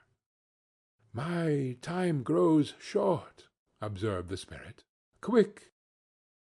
This was not addressed to Scrooge, or to any one he could see, but it produced an immediate effect. For again Scrooge saw himself. He was older now, a man in the prime of life. His face had not the harsh and rigid lines of later years, but it had begun to wear the signs of care and avarice. There was an eager, greedy, restless motion in the eye, which showed the passion that had taken root, and where the shadow of the growing tree would fall. He was not alone, but sat by the side of a fair young girl in a mourning dress, in whose eyes there were tears, which sparkled in the light that shone out of the ghost of Christmas past. "It matters little," she said softly. "To you, very little. Another idol has displaced me. and if it can cheer and comfort you in time to come, as I would have tried to do, I have no just cause to grieve." "What idol has displaced you?" he rejoined. "A golden one." "This is the even-handed dealing of the world," he said. "There is nothing on which it is so hard as poverty, and there is nothing it professes to condemn with such severity as the pursuit of wealth." "You fear the world too much," she answered gently. "All your other hopes have merged into the hope of being beyond the chance of its sordid reproach. I have seen your nobler aspirations fall off, one by one, until the master passion, gain, engrosses you. Have I not?" "What then?" he retorted. "Even if I have grown so much wiser, what then? I am not changed towards you." She shook her head. "Am I?" "Our contract is an old one. It was made when we were both poor and content to be so, until, in good season, we could improve our worldly fortune by our patient industry. You are changed. When it was made, you were another man." "I was a boy," he said impatiently. "Your own feeling tells you that you were not what you are," she returned. "I am. That which promised happiness when we were one in heart is fraught with misery now that we are two. How often and how keenly I have thought of this, I will not say. It is enough that I have thought of it, and can release you." "Have I ever sought release?" "In words, no, never." "In what, then?" "In a changed nature, in an altered spirit, in another atmosphere of life, another hope as its great end, in everything that made my love of any worth or value in your sight." "If this had never been between us," said the girl, looking mildly, but with steadiness, upon him, "tell me, would you seek me out and try to win me now?" "Ah, no." He seemed to yield to the justice of this supposition, in spite of himself. But he said, with a struggle, "You think not?" "I would gladly think otherwise, if I could," she answered. "Heaven knows, when I have learned a truth like this, I know how strong and irresistible it must be. But if you were free today, tomorrow, yesterday, can even I believe that you would choose a dowerless girl, you who, in your very confidence with her, weighing everything by gain, or choosing her, if for a moment you were false enough to your own guiding principle to do so, do I not know that your repentance and regret would surely follow? I do. And I release you, with a full heart, for the love of him you once were." He was about to speak, but with her head turned from him, she resumed. "You may—the memory of what is past half makes me hope you will—have pain in this. A very, very brief time, and you will dismiss the recollection of it gladly as an unprofitable dream from which it happened well that you awoke. May you be happy in the life you have chosen." She left him, and they parted. "Spirit," said Scrooge, "show me no more. Conduct me home. Why do you delight to torture me?" "One shadow more," exclaimed the ghost. "No more," cried Scrooge. "No more. I don't wish to see it. Show me no more." But the relentless ghost pinioned him in both his arms, and forced him to observe what happened next. They were in another scene and place, a room, not very large or handsome, but full of comfort.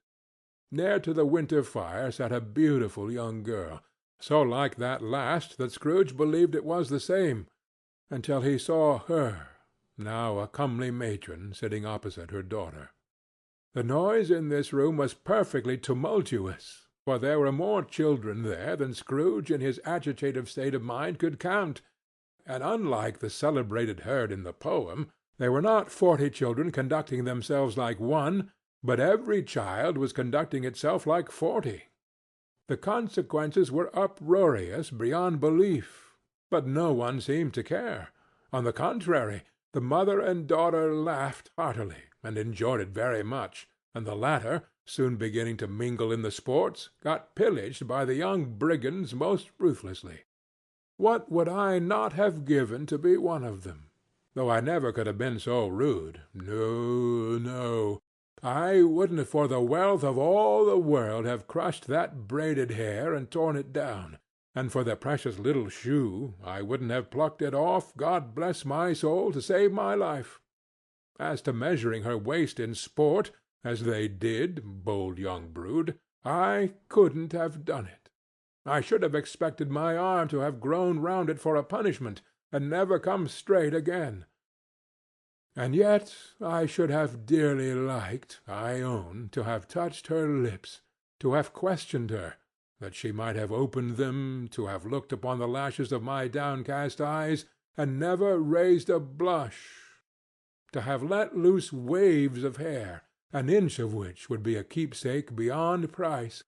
In short, I should have liked, I do confess, to have had the lightest license of a child, and yet to have been man enough to know its value. But now a knocking at the door was heard, and such a rush immediately ensued that with laughing face and plundered dress was borne towards it the centre of a flushed and boisterous group, just in time to greet the father, who came home attended by a man laden with Christmas toys and presents. Then the shouting and the struggling, and the onslaught that was made on the defenceless porter, the scaling him with chairs for ladders to dive into his pockets, despoil him of brown paper parcels, hold on tight by his cravat, hug him round his neck, pommel his back, and kick his legs in irrepressible affection. The shouts of wonder and delight with which the development of every package was received, the terrible announcement that the baby had been taken in the act of putting a doll's frying-pan into his mouth, and was more than suspected of having swallowed a fictitious turkey glued on a wooden platter. The immense relief of finding this a false alarm. The joy and gratitude and ecstasy, they are all indescribable alike. It is enough that by degrees the children and their emotions got out of the parlor, and by one stair at a time, up to the top of the house, where they went to bed and so subsided. And now Scrooge looked on more attentively than ever, when the master of the house, having his daughter leaning fondly on him, sat down with her and her mother at his own fireside. And when he thought that such another creature, quite as graceful and as full of promise, might have called him father, and been a springtime in the haggard winter of his life, his sight grew very dim indeed. "Belle," said the husband, turning to his wife with a smile, "I saw an old friend of yours this afternoon." "Who was it?" "Guess." "Well, how can I? I don't know," she added in the same breath, laughing as he laughed. "Mr. Scrooge." "Mr. Scrooge it was. I passed his office window, and as it was not shut up, and he had a candle inside, I could scarcely help seeing him. His partner lies upon the point of death, I hear, and there he sat alone, quite alone in the world, I do believe." "Spirit," said Scrooge in a broken voice, "remove me from this place." "I told you these were shadows of the things that have been," said the ghost. "That they are what they are, do not blame me." "Remove me," Scrooge exclaimed. "I cannot bear it." He turned upon the ghost, and seeing that it looked upon him with a face in which in some strange way there were fragments of all the faces it had shown him, wrestled with it. "Leave me! Take me back! Haunt me no longer!" In the struggle, if that can be called a struggle, in which the ghost, with no visible resistance on its own part, was undisturbed by any effort of its adversary, Scrooge observed that its light was burning high and bright, and dimly connecting that with its influence over him, he seized the extinguisher cap, and by a sudden action pressed it down upon its head. The spirit dropped beneath it, so that the extinguisher covered its whole form, but though Scrooge pressed it down with all his force, he could not hide the light, which streamed from under it in an unbroken flood upon the ground. He was conscious of being exhausted and overcome by an irresistible drowsiness, and further, of being in his own bedroom. He gave the cap a parting squeeze, in which his hand relaxed, and had barely time to reel to bed before he sank into a heavy sleep. End of Stave 2. A Christmas Carol, by Charles Dickens. Stave 3. The second of the three spirits. Awakening in the middle of a prodigiously tough snore, and sitting up in bed to get his thoughts together, Scrooge had no occasion to be told that the bell was again upon the stroke of 1. He felt that he was restored to consciousness in the right nick of time for the especial purpose of holding a conference with the second messenger dispatched to him through Jacob Marley's intervention.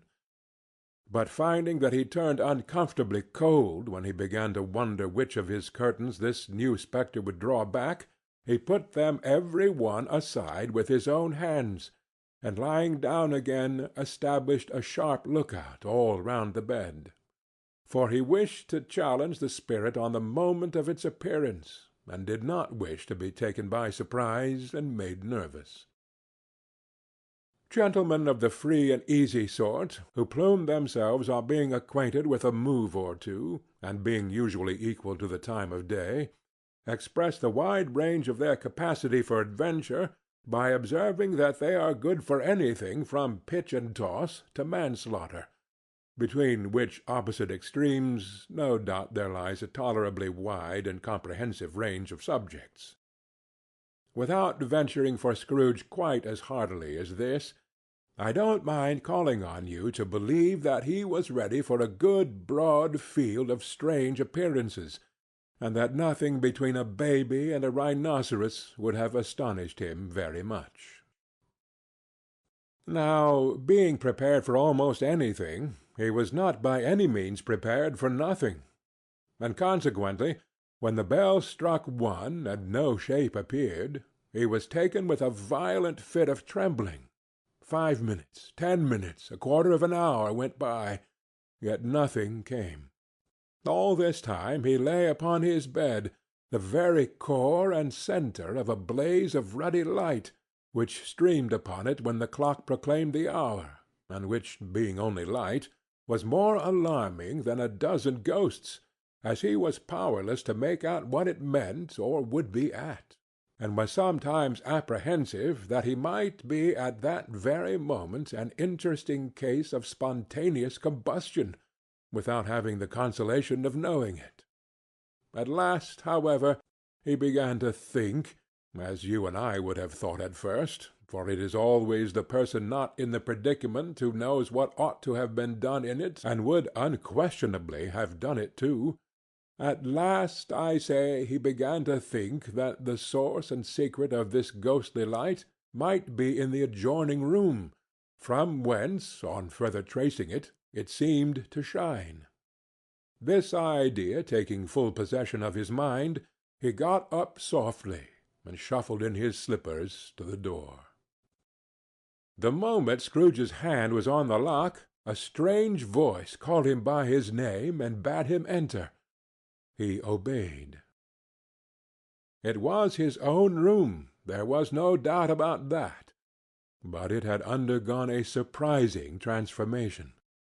The walls and ceiling were so hung with living green that it looked like a perfect grove, from every part of which bright gleaming berries glistened. The crisp leaves of holly, mistletoe, and ivy reflected back the light, as if so many little mirrors had been scattered there, and such a mighty blaze went roaring up the chimney as that dull petrification of a hearth had never known in Scrooge's time, or Marley's, or for many and many a winter season gone. Heaped up on the floor, to form a kind of throne, were turkeys, geese, game, poultry, brawn, great joints of meat, sucking pigs, long wreaths of sausages, mince pies, plum puddings, barrels of oysters, red-hot chestnuts, cherry-cheeked apples, juicy oranges, luscious pears, immense twelfth cakes, and seething bowls of punch that made the chamber dim with their delicious steam. In easy state upon this couch there sat a jolly giant, glorious to see, who bore a glowing torch, in shape not unlike Plenty's horn, and held it up, high up, to shed its light on Scrooge, as he came peeping round the door. "Come in!" exclaimed the ghost. "Come in, and know me better, man." Scrooge entered timidly, and hung his head before this spirit. He was not the dogged Scrooge he had been, and though the spirit's eyes were clear and kind, he did not like to meet them.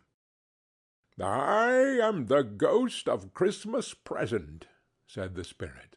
"Look upon me." Scrooge reverently did so. It was clothed in one simple green robe, or mantle, bordered with white fur. This garment hung so loosely on the figure that its capacious breast was bare, as if disdaining to be warded or concealed by any artifice. Its feet, observable beneath the ample folds of the garment, were also bare, and on its head it wore no other covering than a holly wreath, set here and there with shining icicles.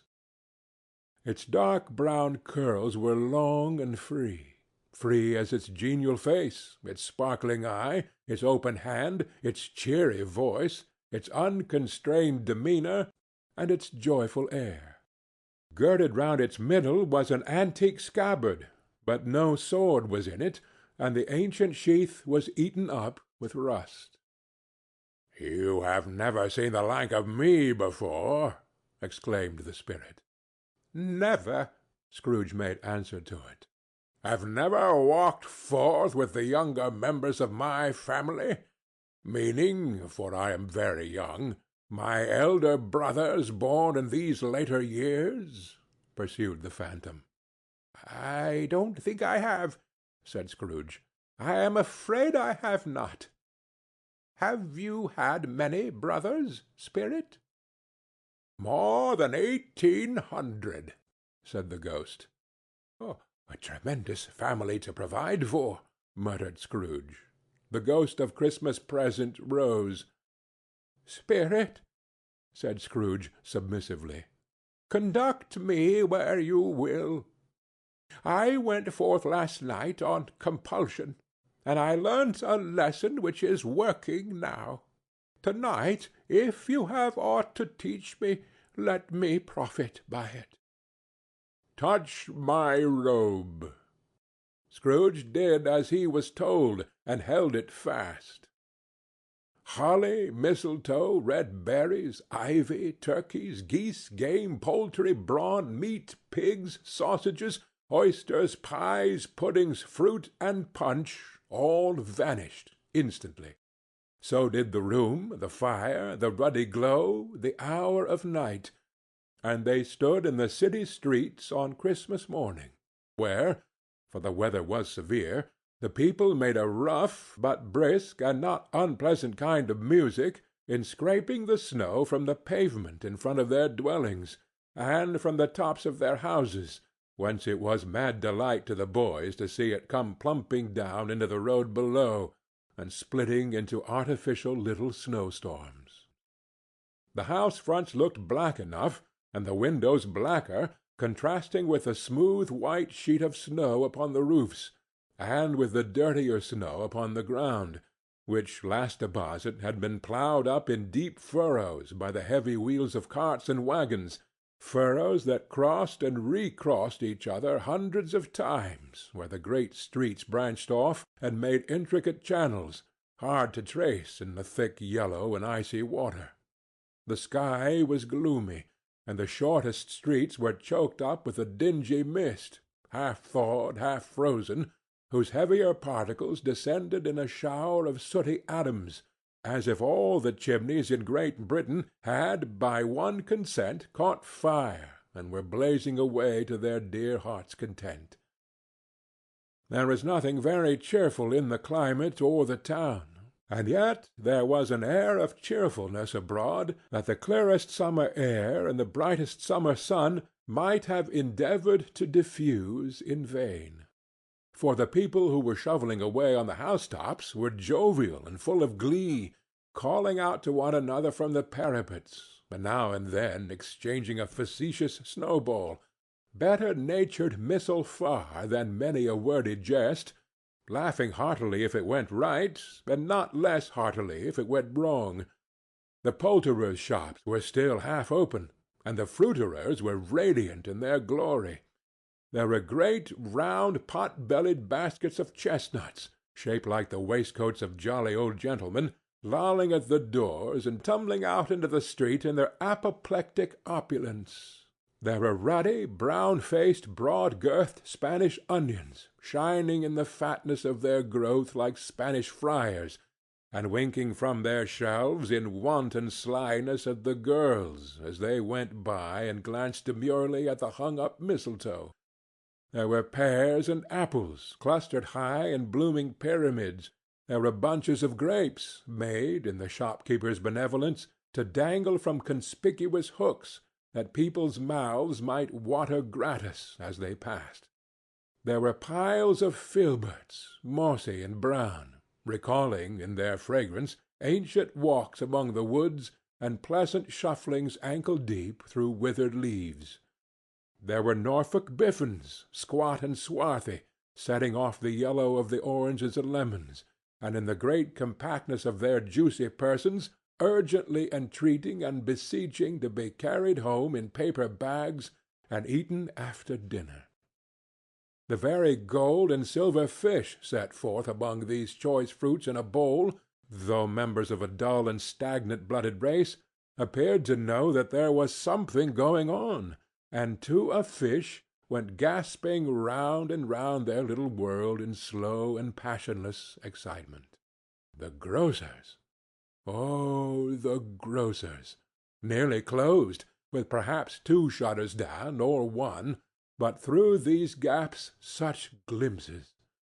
It was not alone that the scales descending on the counter made a merry sound, or that the twine and roller parted company so briskly, or that the canisters were rattled up and down like juggling tricks, or even that the blended scents of tea and coffee were so grateful to the nose, or even that the raisins were so plentiful and rare, the almonds so extremely white, the sticks of cinnamon so long and straight, the other spices so delicious, the candied fruits so caked and spotted with molten sugar as to make the coldest lookers-on feel faint and subsequently bilious.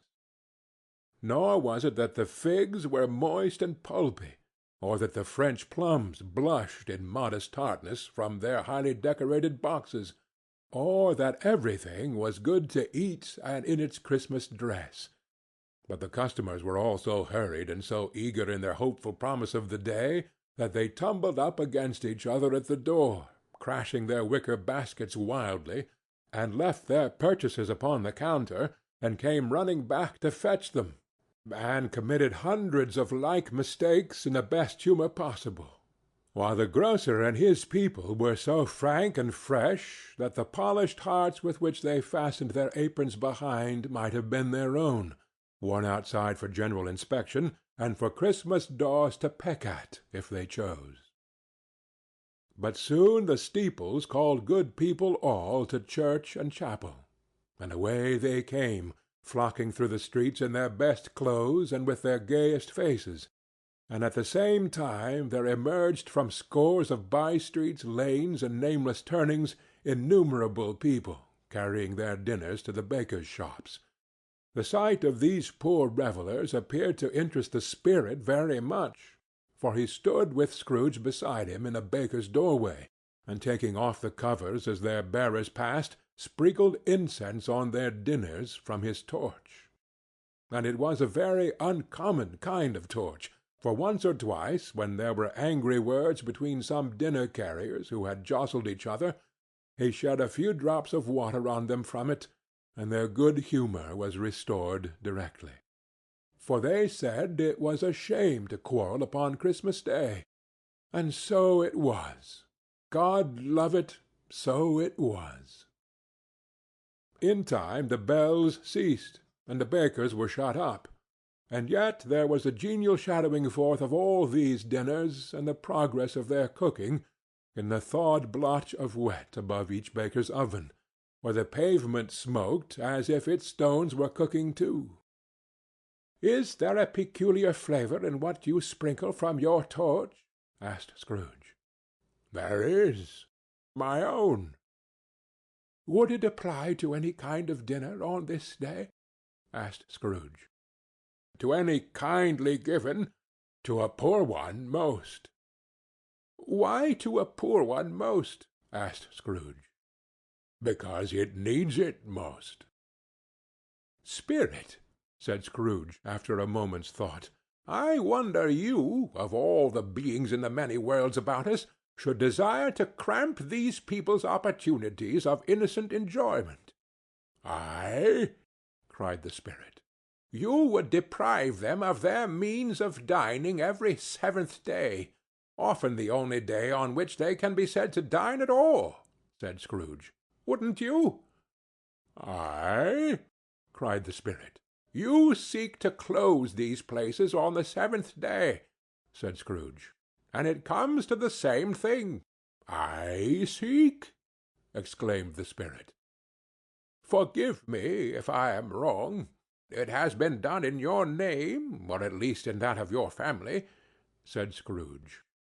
"There are some upon this earth of yours," returned the spirit, "who lay claim to know us, and who do their deeds of passion, pride, ill-will, hatred, envy, bigotry, and selfishness in our name, who are as strange to us and all our kith and kin as if they had never lived. Remember that, and charge their doings on themselves, not us." Scrooge promised that he would, and they went on, invisible, as they had been before, into the suburbs of the town. It was a remarkable quality of the ghost, which Scrooge had observed at the baker's, that notwithstanding his gigantic size, he could accommodate himself to any place with ease, and that he stood beneath a low roof quite as gracefully and like a supernatural creature as it was possible he could have done in any lofty hall. And perhaps it was the pleasure the good spirit had in showing off this power of his, or else it was his own kind, generous-hearted nature, and his sympathy with all poor men, that led him straight to Scrooge's clerk's, for there he went, and took Scrooge with him, holding to his robe. And on the threshold of the door the spirit smiled, and stopped to bless Bob Cratchit's dwelling with the sprinkling of his torch. Think of that! Bob had 15 bob a week himself. He pocketed on Saturdays but 15 copies of his Christian name, and yet the ghost of Christmas Present blessed his 4-roomed house. Then up rose Mrs. Cratchit, Cratchit's wife, dressed out but poorly in a twice-turned gown, but brave in ribbons, which are cheap and make a goodly show for 6pence, and she laid the cloth, assisted by Belinda Cratchit, second of her daughters, also brave in ribbons, while Master Peter Cratchit plunged a fork into the saucepan of potatoes, and getting the corners of his monstrous shirt-collar, Bob's private property conferred upon his son and heir in honor of the day, into his mouth, rejoiced to find himself so gallantly attired, and yearned to show his linen in the fashionable parks. And now two smaller Cratchits, boy and girl, came tearing in, screaming that outside the baker's they had smelt the goose, and known it for their own, and basking in luxurious thoughts of sage and onion, these young Cratchits danced about the table, and exalted Master Peter Cratchit to the skies, while he, not proud, although his collars nearly choked him, blew the fire until the slow potatoes, bubbling up, knocked loudly at the saucepan lid to be let out and peeled. "What has ever got your precious father, then?" said Mrs. Cratchit. "And your brother, Tiny Tim? And Martha warn't as late last Christmas Day by half an hour." "Here's Martha, mother," said a girl, appearing as she spoke. "Here's Martha, mother," cried the two young Cratchits. "Hurrah! There's such a goose, Martha!" "My bless your heart alive, my dear, how late you are!" said Mrs. Cratchit, kissing her a dozen times, and taking off her shawl and bonnet for her with officious zeal. "We'd a deal of work to finish up last night," replied the girl, "and had to clear away this morning, mother." "Well, never mind, so long as you are come," said Mrs. Cratchit. "Sit ye down before the fire, my dear, and have a warm, Lord bless ye." "No, no, there's father coming," cried the two young Cratchits, who were everywhere at once. "Hide, Martha, hide!" So Martha hid herself, and in came little Bob, the father, with at least 3 feet of comforter, exclusive of the fringe, hanging down before him, and his threadbare clothes darned up and brushed to look seasonable, and Tiny Tim upon his shoulder. Alas for Tiny Tim! He bore a little crutch, and had his limbs supported by an iron frame. "Why, where's our Martha?" cried Bob Cratchit, looking around. "Not coming," said Mrs. Cratchit. "Not coming?" said Bob, with a sudden declension in his high spirits, for he had been Tim's blood-horse all the way from church, and had come home rampant. "Not coming upon Christmas Day!"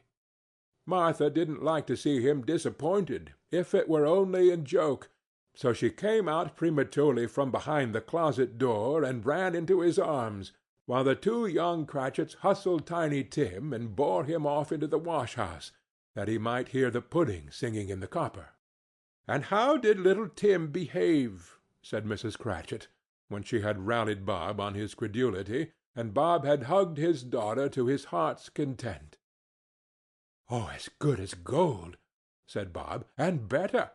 Somehow he gets thoughtful, sitting by himself so much, and thinks the strangest things you ever heard.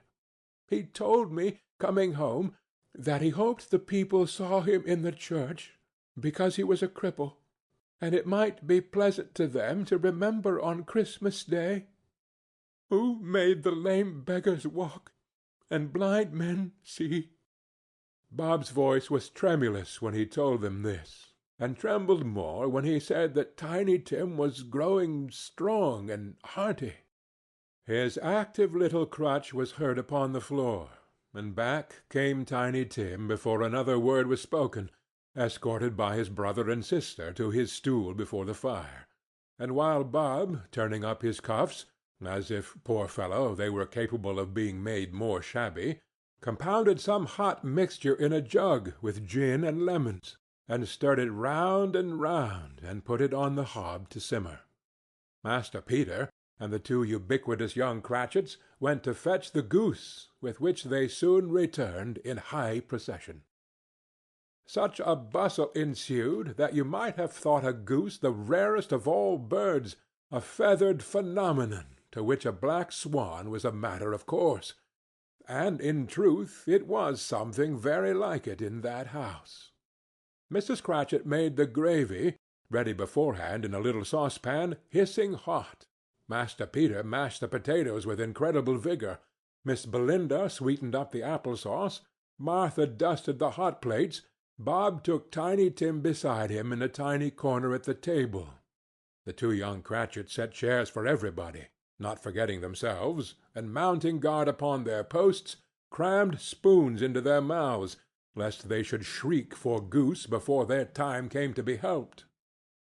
At last the dishes were set on, and grace was said. It was succeeded by a breathless pause, as Mrs. Cratchit, looking slowly all along the carving-knife, prepared to plunge it in the breast. But when she did, and when the long-expected gush of stuffing issued forth, one murmur of delight arose all round the board, and even Tiny Tim, excited by the two young Cratchits, beat on the table with the handle of his knife, and feebly cried, "Hurrah!" There was never such a goose. Bob said he didn't believe there ever was such a goose cooked. Its tenderness and flavor, size and cheapness, were the themes of universal admiration. Eked out by apple-sauce and mashed potatoes, it was a sufficient dinner for the whole family. Indeed, as Mrs. Cratchit said with great delight, surveying one small atom of a bone upon the dish, they hadn't ate it all at last. Yet every one had had enough, and the youngest Cratchits in particular were steeped in sage and onion to the eyebrows. But now, the plates being changed by Miss Belinda, Mrs. Cratchit left the room alone, too nervous to bear witnesses, to take the pudding up and bring it in. Suppose it should not be done enough? Suppose it should break in turning out?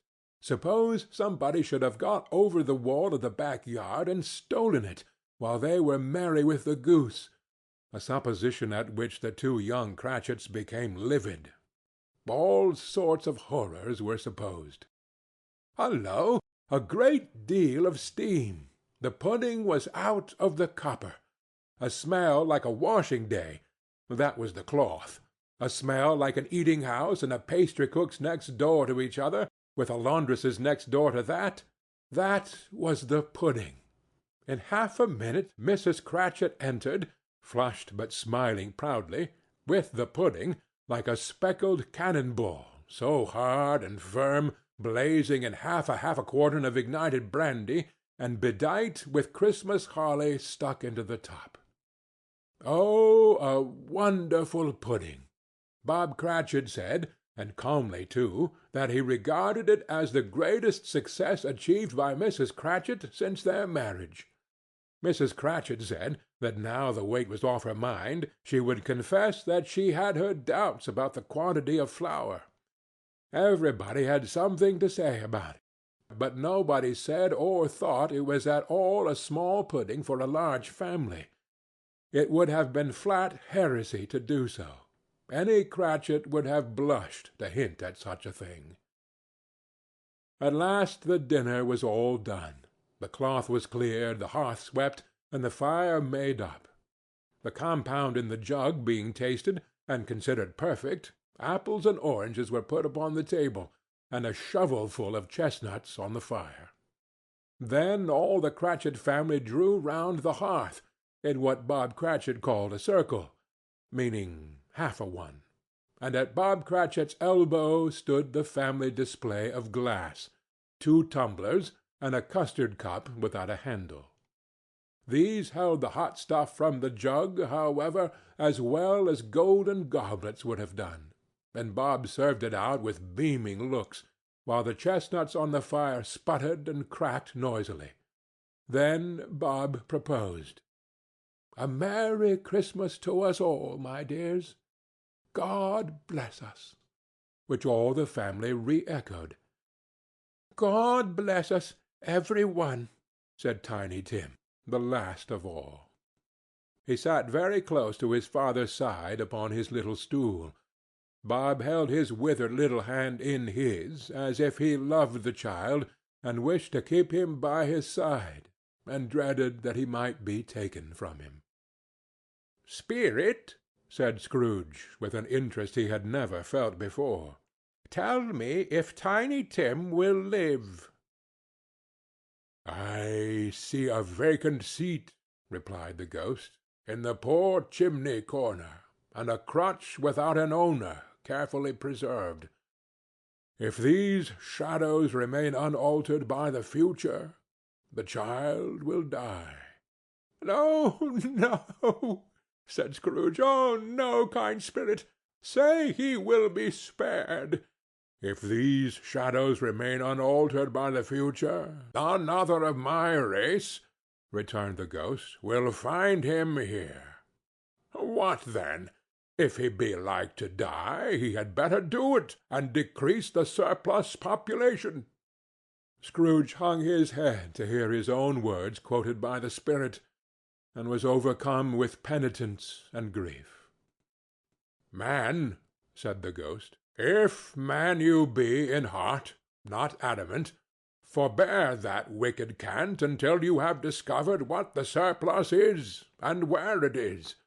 Will you decide what men shall live, what men shall die? It may be that in the sight of heaven you are more worthless and less fit to live than millions like this poor man's child. O God! To hear the insect on the leaf pronouncing on the too much life among his hungry brothers in the dust." Scrooge bent before the ghost's rebuke, and trembling cast his eyes upon the ground. But he raised them speedily on hearing his own name. "Mr. Scrooge," said Bob. "I'll give you Mr. Scrooge, the founder of the feast." "The founder of the feast, indeed!" cried Mrs. Cratchit, reddening. "I wish I had him here. I'd give him a piece of my mind to feast upon, and I'd hope he'd have a good appetite for it." "My dear," said Bob, "the children! Christmas Day!" "It should be a Christmas Day, I am sure," said she, "on which one drinks the health of such an odious, stingy, hard, unfeeling man as Mr. Scrooge. You know he is, Robert. Nobody knows it better than you do, poor fellow." "My dear," was Bob's mild answer, "Christmas Day." "I'll drink his health for your sake, and the Day's," said Mrs. Cratchit, "not for his. Long life to him! A Merry Christmas and a Happy New Year! He'll be very merry and very happy, I have no doubt." The children drank the toast after her. It was the first of their proceedings which had no heartiness.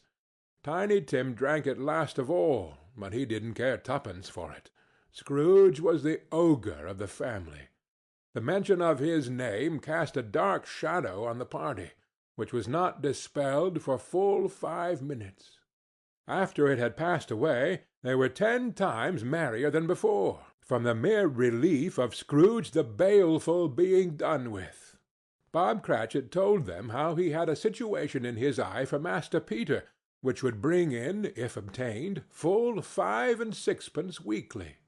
The 2 young Cratchits laughed tremendously at the idea of Peter's being a man of business, and Peter himself looked thoughtfully at the fire from between his collars, as if he were deliberating what particular investments he should favor when he came into the receipt of that bewildering income. Martha, who was a poor apprentice at a milliner's, then told them what kind of work she had to do, and how many hours she worked at a stretch, and how she meant to lie abed to-morrow morning for a good long rest, to-morrow being a holiday she passed at home. Also, how she had seen a countess and a lord some days before, and how the lord was much about as tall as Peter, at which Peter pulled up his collar so high that you couldn't have seen his head if you had been there. All this time the chestnuts and the jug went round and round, and by they had a song, about a lost child travelling in the snow, from Tiny Tim, who had a plaintive little voice, and sang it very well indeed. There was nothing of high mark in this. They were not a handsome family. They were not well dressed. Their shoes were far from waterproof. Their clothes were scanty, and Peter might have known, or very likely did, the inside of a pawnbroker's. But they were happy, grateful, pleased with one another, and contented with the time. and when they faded and looked happier yet in the bright sprinklings of the spirit's torch at parting, Scrooge had his eye upon them, and especially on Tiny Tim, until the last. By this time it was getting dark, and snowing pretty heavily, and as Scrooge and the spirit went along the streets, the brightness of the roaring fires in kitchens, parlors, and all sorts of rooms was wonderful. Here the flickering of the blaze showed preparations for a cozy dinner, with hot plates baking through and through before the fire, and deep red curtains, ready to be drawn to shut out cold and darkness. There all the children of the house were running out into the snow to meet their married sisters, brothers, cousins, uncles, aunts, and be the first to greet them. Here, again, were shadows on the window blind of guests assembling, and there a group of handsome girls, all hooded and fur-booted, and all chattering at once, tripped lightly off to some near neighbor's house, where, woe upon the single man who saw them enter, artful witches well they knew it, in a glow. But if you had judged from the numbers of people on their way to friendly gatherings, you might have thought that no one was at home to give them welcome when they got there, instead of every house expecting company and piling up its fires half chimney high. Blessings on it, how the ghost exulted! How it bared its breadth of breast, and opened its capacious palm, and floated on, outpouring with a generous hand its bright and harmless mirth on everything within its reach. The very lamplighter, who ran on before, dotting the dusky street with specks of light, and who was dressed to spend the evening somewhere, laughed out loudly as the spirit passed, though little kenned the lamplighter that he had any company but Christmas. And now, without a word of warning from the ghost, they stood upon a bleak and desert moor, where monstrous masses of rude stone were cast about as though it were the burial-place of giants, and water spread itself wheresoever it listed, or would have done so, but for the frost that held it prisoner, and nothing grew but moss and furze, and coarse rank grass. Down in the west the setting sun had left a streak of fiery red, which glared upon the desolation for an instant like a sullen eye, and frowning lower, lower, lower yet, was lost in the thick gloom of darkest night. "What place is this?" asked Scrooge. "A place where miners live, who labor in the bowels of the earth," returned the spirit. "But they know me. See!" A light shone from the window of a hut, and swiftly they advanced towards it. Passing through the wall of mud and stone, they found a cheerful company assembled round a glowing fire. An old man and woman, with their children and their children's children, and another generation beyond that, all decked out gaily in their holiday attire. The old man, in a voice that seldom rose above the howling of the wind upon the barren waste, was singing them a Christmas song. It had been a very old song when he was a boy, and from time to time they all joined in the chorus. So surely as they raised their voices, the old man got quite blithe and loud, and so surely as they stopped, his vigor sank again. The spirit did not tarry here, but bade Scrooge hold his robe, and passing on above the moor, sped whither? Not to see, to see. To Scrooge's horror, looking back, he saw the last of the land, a frightful range of rocks, behind them, and his ears were deafened by the thundering of water, as it rolled and roared and raged among the dreadful caverns it had worn, and fiercely tried to undermine the earth. Built upon a dismal reef of sunken rocks, some league or so from shore, on which the waters chafed and dashed the wild year through, there stood a solitary lighthouse.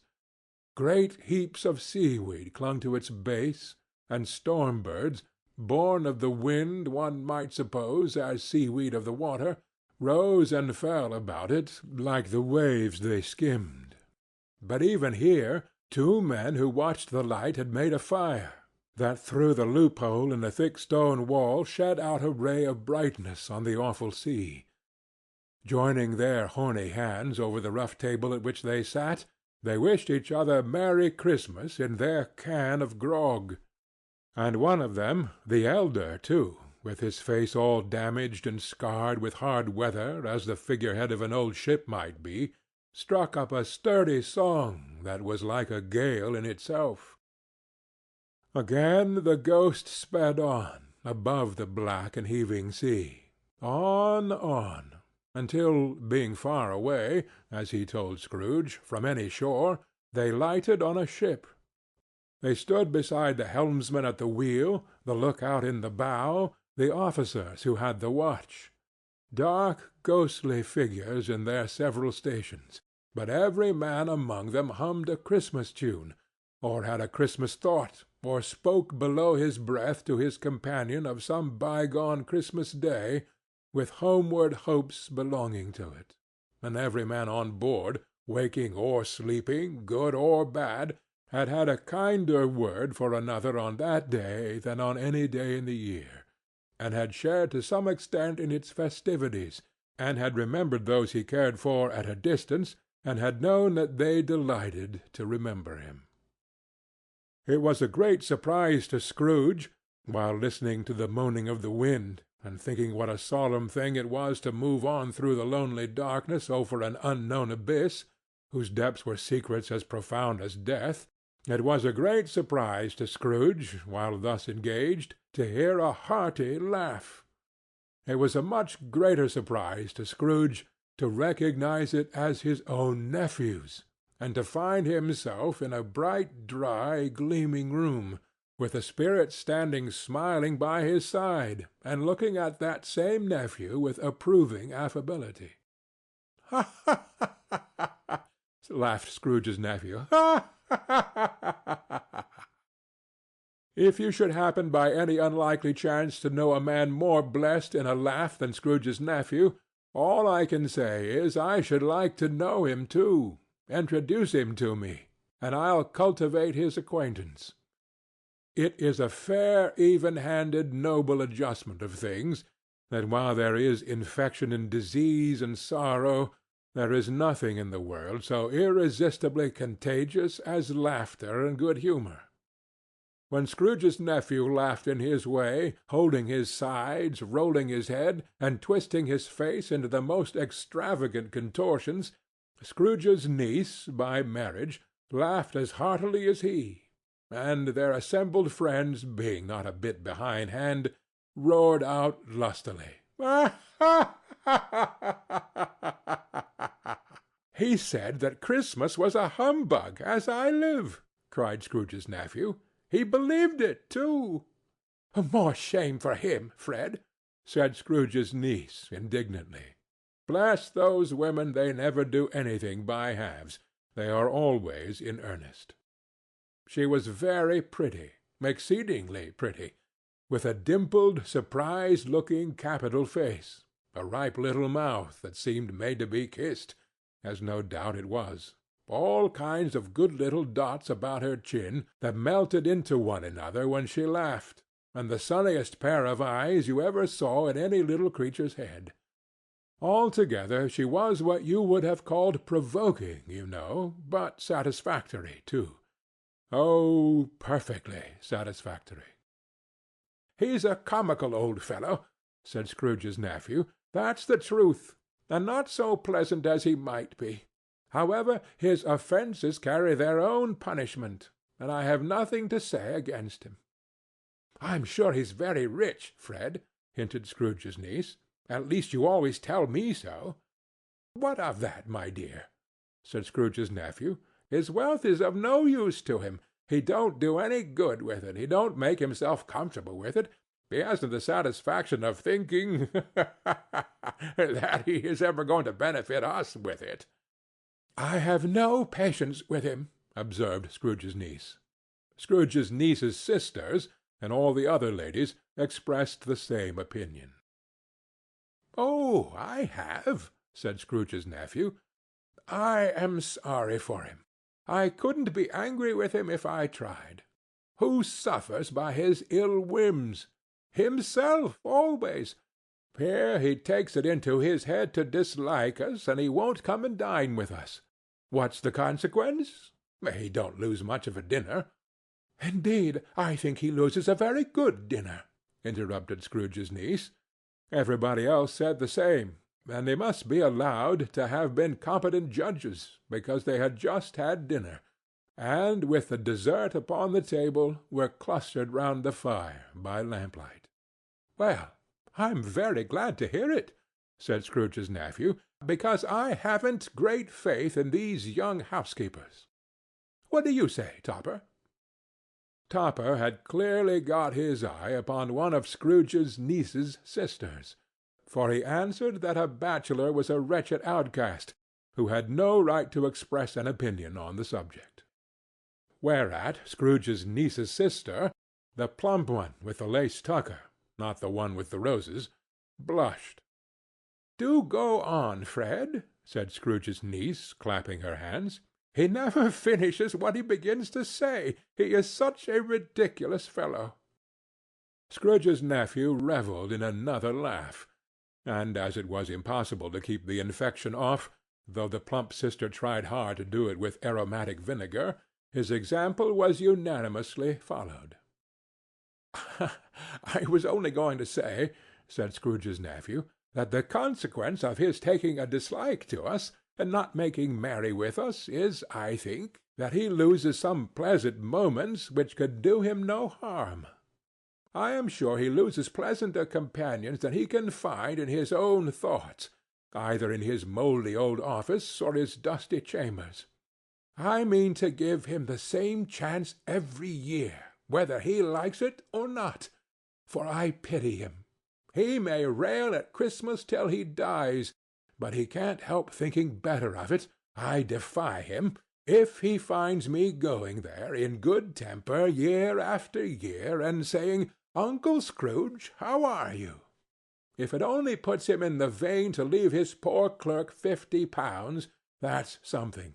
And I think I shook him yesterday." It was their turn to laugh now at the notion of his shaking Scrooge, but being thoroughly good-natured, and not much caring what they laughed at, so that they laughed at any rate, he encouraged them in their merriment, and passed the bottle joyously.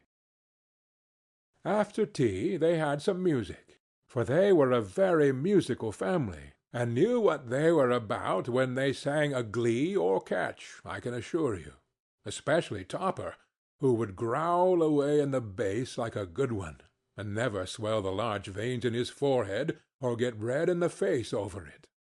Scrooge's niece played well upon the harp, and played among other tunes a simple little air, a mere nothing, you might learn to whistle it in 2 minutes, which had been familiar to the child who fetched Scrooge from the boarding-school, as he had been reminded by the ghost of Christmas past.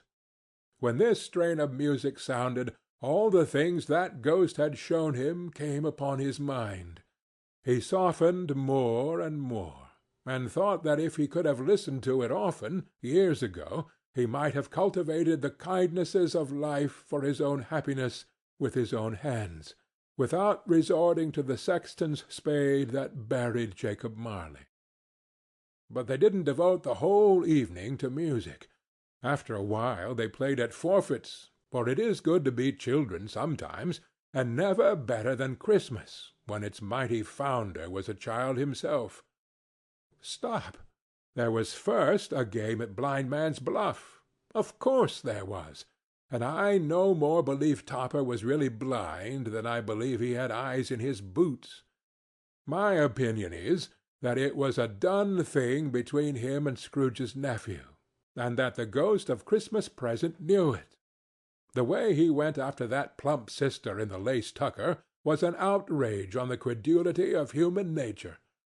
Knocking down the fire-irons, tumbling over the chairs, bumping against the piano, smothering himself among the curtains, wherever she went, there went he. He always knew where the plump sister was. He wouldn't catch anybody else. If you had fallen up against him, as some of them did, on purpose, he would have made a feint of endeavoring to seize you, which would have been an affront to your understanding, and would instantly have sidled off in the direction of the plump sister. She often cried out that it wasn't fair, and it really was not. But when at last he caught her, when, in spite of all her silken rustlings and her rapid flutterings past him, he got her into a corner whence there was no escape, then his conduct was the most execrable. For his pretending not to know her, his pretending that it was necessary to touch her head-dress, and further to assure himself of her identity by pressing a certain ring upon her finger, and a certain chain about her neck, was vile, monstrous. No doubt she told him her opinion of it, when, another blind man being in office, they were so very confidential together, behind the curtains. Scrooge's niece was not one of the blind man's buff party, but was made comfortable with a large chair and a footstool in a snug corner, where the ghost and Scrooge were close behind her. But she joined in the forfeits, and loved her love to admiration with all the letters of the alphabet. Likewise, at the game of How, When, and Where, she was very great, and to the secret joy of Scrooge's nephew, beat her sisters hollow, though they were sharp girls too, as Topper could have told you. There might have been 20 people there, young and old, but they all played, and so did Scrooge, for wholly forgetting, in the interest he had in what was going on, that his voice made no sound in their ears, he sometimes came out with his guess quite loud, and very often guessed quite right too, for the sharpest needle, best Whitechapel, warranted not to cut in the eye, was not sharper than Scrooge, blunt as he took it in his head to be. The ghost was greatly pleased to find him in this mood, and looked upon him with such favor that he begged like a boy to be allowed to stay until the guests departed. But this, the spirit said, could not be done. "Here is a new game," said Scrooge. "Oh, 1/2 hour, spirit, only one." It was a game called Yes and No, where Scrooge's nephew had to think of something, and the rest must find out what, he only answering to their questions yes or no, as the case was. The brisk fire of questioning to which he was exposed elicited from him that he was thinking of an animal, a live animal, rather a disagreeable animal, a savage animal, an animal that growled and grunted sometimes, and talked sometimes, and lived in London, and walked about the streets, and wasn't made a show of, and wasn't led by anybody, and didn't live in a menagerie, and was never killed in a market, and was not a horse, or an ass, or a cow, or a bull, or a tiger, or a dog, or a pig, or a cat, or a bear. At every fresh question that was put to him, this nephew burst into a fresh roar of laughter, and was so inexpressibly tickled that he was obliged to get up off the sofa and stamp. At last the plump sister, falling into a similar state, cried out, "Ah, I have found it! I know what it is, Fred, I know what it is." "What is it?" cried Fred. "It's your Uncle Scrooge." Which it certainly was. Admiration was the universal sentiment, though some objected that the reply to "Is it a bear?" ought to have been "Yes," inasmuch as an answer in the negative was sufficient to have diverted their thoughts from Mr. Scrooge, supposing they had ever had any tendency that way. "He has given us plenty of merriment, I am sure," said Fred, "and it would be ungrateful not to drink his health. Here is a glass of mulled wine ready to our hand at the moment, and I say, Uncle Scrooge." "Well, Uncle Scrooge," they cried. "A Merry Christmas and a Happy New Year to the old man, whatever he is," said Scrooge's nephew. "He wouldn't take it from me, but may he have it nevertheless. Uncle Scrooge." Uncle Scrooge had imperceptibly become so gay and light of heart that he would have pledged the unconscious company in return, and thank them in an inaudible speech, if Ghost had given him time. But the whole scene passed off in the breath of the last word spoken by his nephew, and he and the spirit were again upon their travels. Much they saw, and far they went, and many homes they visited, but always with a happy end. The spirit stood beside sick beds, and they were cheerful, on foreign lands, and they were close at home, by struggling men, and they were patient in their greatest hope, by poverty, and it was rich. In almshouse, hospital, and jail, in misery's every refuge, where vain man in his little brief authority had not made fast the door and barred the spirit out, he left his blessing and taught Scrooge his precepts. It was a long night, if it were only a night, but Scrooge had his doubts of this, because the Christmas holidays appeared to be condensed into the space of time they passed together. It was strange, too, that while Scrooge remained unaltered in his outward form, the ghost grew older, clearly older. Scrooge had observed this change, but never spoke of it until they left the children's Twelfth Night party, when, looking at the spirit as they stood together in an open place, he noticed that his hair was grey. "Are spirits' lives so short?" asked Scrooge. "My life upon this globe is very brief," replied the ghost. "It ends to-night." "To-night?" cried Scrooge. "To-night at midnight. Hark! The time is drawing near." The chimes were ringing the 11:75 at that moment. "Forgive me if I am not justified in what I ask," said Scrooge, looking intently at the spirit's robe, "but I see something strange, and not belonging to yourself, protruding from your skirts. Is it a foot or a claw?" "It might be a claw, for the flesh there is upon it," said the spirit's sorrowful reply. "Look here." From the foldings of its robe it brought 2 children, wretched, abject, frightful, hideous, miserable. They knelt down at his feet and clung upon the outside of his garment. "Oh, man, look here! Look, look! Down here!" exclaimed the ghost. They were a boy and a girl, yellow, meagre, ragged, scowling, wolfish, but prostrate, too, in their humility. Where graceful youth should have filled their features out and touched them with its freshest tints, a stale and shriveled hand, like that of age, had pinched and twisted them and pulled them into shreds.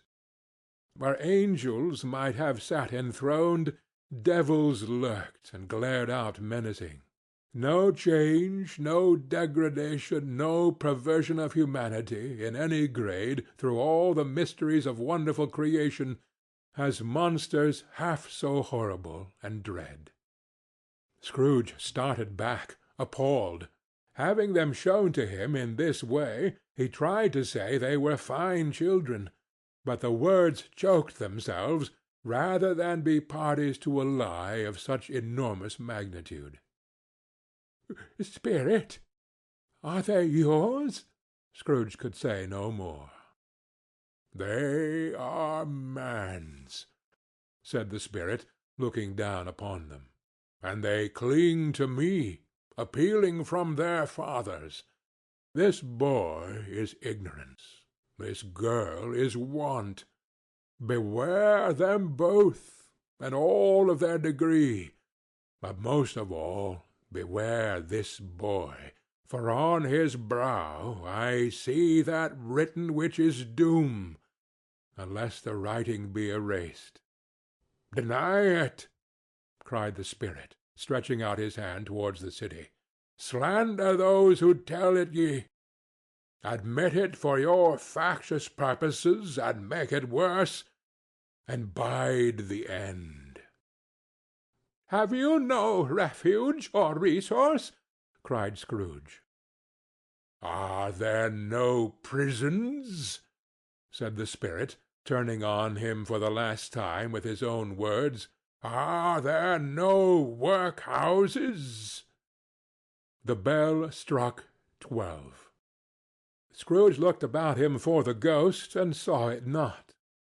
As the last stroke ceased to vibrate, he remembered the prediction of old Jacob Marley, and lifting up his eyes, beheld a solemn phantom, draped and hooded, coming like a mist along the ground towards him. End of Stave 3.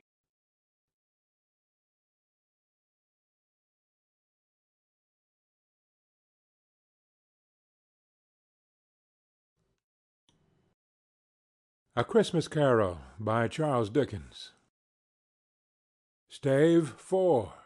The Last of the Spirits. The phantom slowly, gravely, silently approached. When it came near him, Scrooge bent down upon his knee, for in the very air through which this spirit moved, it seemed to scatter gloom and mystery. It was shrouded in a deep black garment, which concealed its head, its face, its form, and left nothing of it visible save one outstretched hand. But for this it would have been difficult to detach its figure from the night, and separate it from the darkness by which it was surrounded. He felt that it was tall and stately when it came beside him, and that its mysterious presence filled him with a solemn dread. He knew no more, for the spirit neither spoke nor moved. "I am in the presence of the ghost of Christmas yet to come," said Scrooge. The spirit answered not, but pointed onward with its hand. "You are about to show me shadows of the things that have not happened, but will happen in the time before us," Scrooge pursued. "Is that so, spirit?" The upper portion of the garment was contracted for an instant in its folds, as if the spirit had inclined its head.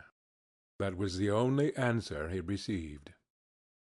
Although well used to ghostly company by this time, Scrooge feared the silent shape so much that his legs trembled beneath him, and he found that he could hardly stand when he prepared to follow it.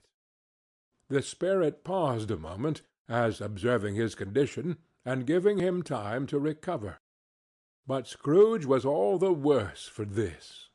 It thrilled him with a vague, uncertain horror to know that behind that dusky shroud there were ghostly eyes intently fixed upon him, while he, though he stretched his own to the utmost, could see nothing but a spectral hand and one great heap of black. "Ghost of the future!" he exclaimed, "I fear you are more than any spectre I have seen. But as I know your purpose is to do me good, and as I hope to live to be another man from what I was, I am prepared to bear you company, and do it with a thankful heart. Will you not speak to me?" It gave him no reply. The hand was pointed straight before them. "Lead on," said Scrooge. "Lead on. The night is waning fast, and it is precious time to me, I know. Lead on, spirit." The phantom moved away as it had come towards him. Scrooge followed in the shadow of its dress, which bore him up, he thought, and carried him along. They scarcely seemed to enter the city, for the city rather seemed to spring up about them and encompass them as its own act. And there they were in the heart of it, on 'change amongst the merchants, who hurried up and down, and chinked the money in their pockets, and conversed in groups, and looked at their watches, and trifled thoughtfully with their great gold seals, and so forth, as Scrooge had seen them often.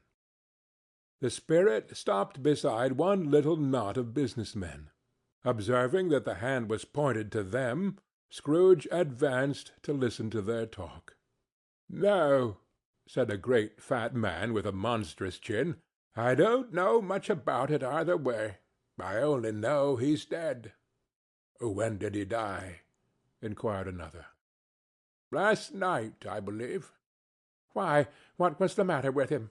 asked a third, taking a vast quantity of snuff out of a very large snuff-box. "I thought he'd never die." "God knows," said the first, with a yawn. "What has he done with his money?" asked a red-faced gentleman with a pendulous excrescence on the end of his nose that shook like the gills of a turkey-cock. "I haven't heard," said the man with the large chin, yawning again. "Left it to his company, perhaps. He hasn't left it to me. That's all I know." The pleasantry was received with a general laugh. "It's likely to be a very cheap funeral," said the same speaker, "for upon my life I don't know of anybody to go to it. Suppose we make up a party and volunteer? I don't mind going, if a lunch is provided," observed the gentleman with the excrescence on his nose. "But I must be fed if I make one." Another laugh.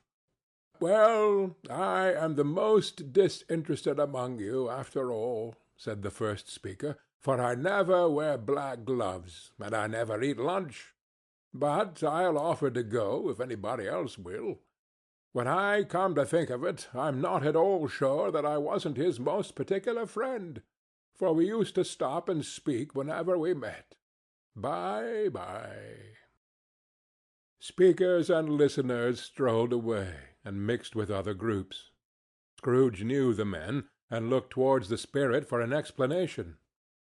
The phantom glided on into a street. His finger pointed to two persons meeting. Scrooge listened again, thinking that the explanation might lie here. He knew these men also perfectly. They were men of business, very wealthy, and of great importance. He had made a point always of standing well in their esteem, in a business point of view, that is, strictly in a business point of view. "How are you?" said one. "How are you?" returned the other. "Well," said the first, "Old Scratch has got his own at last, eh?" "So I am told," returned the second. "Cold, isn't it? Seasonable for Christmas time. You're not a skater, I suppose?" "No, no. Something else to think of. Good morning." Not another word. That was their meeting, their conversation, and their parting. Scrooge was at first inclined to be surprised that the spirit should attach importance to conversations apparently so trivial, but feeling assured that they must have some hidden purpose, he set himself to consider what it was likely to be. They would scarcely be supposed to have any bearing on the death of Jacob, his old partner, for that was past, and this ghost's province was the future.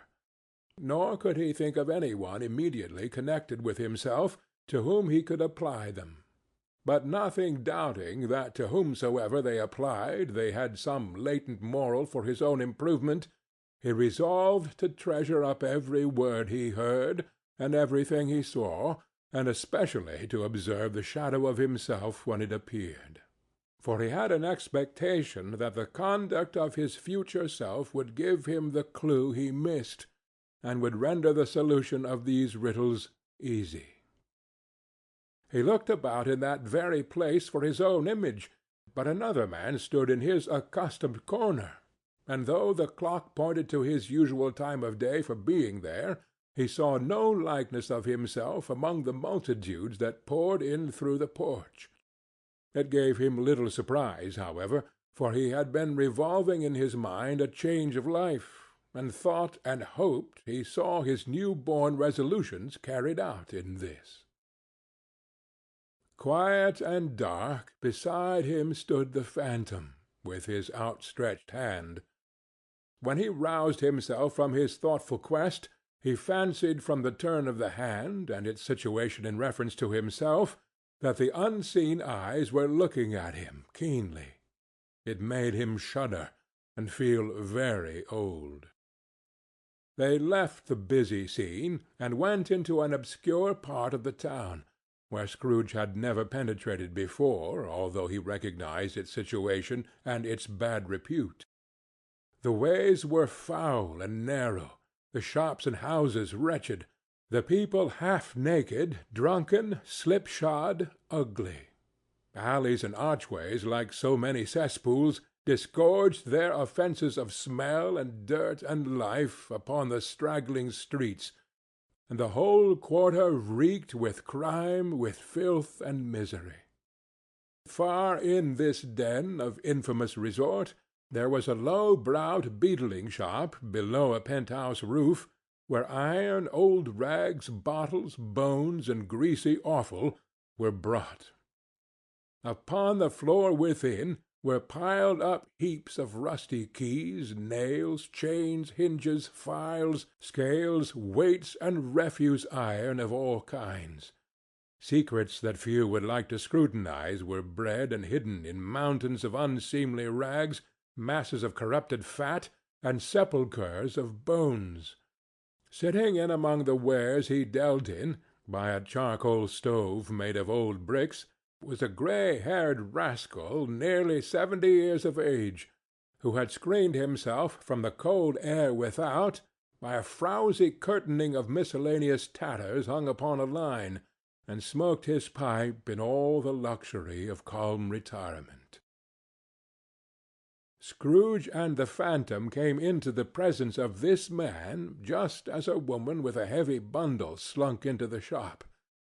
But she had scarcely entered when another woman, similarly laden, came in too, and she was closely followed by a man in faded black, who was no less startled by the sight of them than they had been upon the recognition of each other.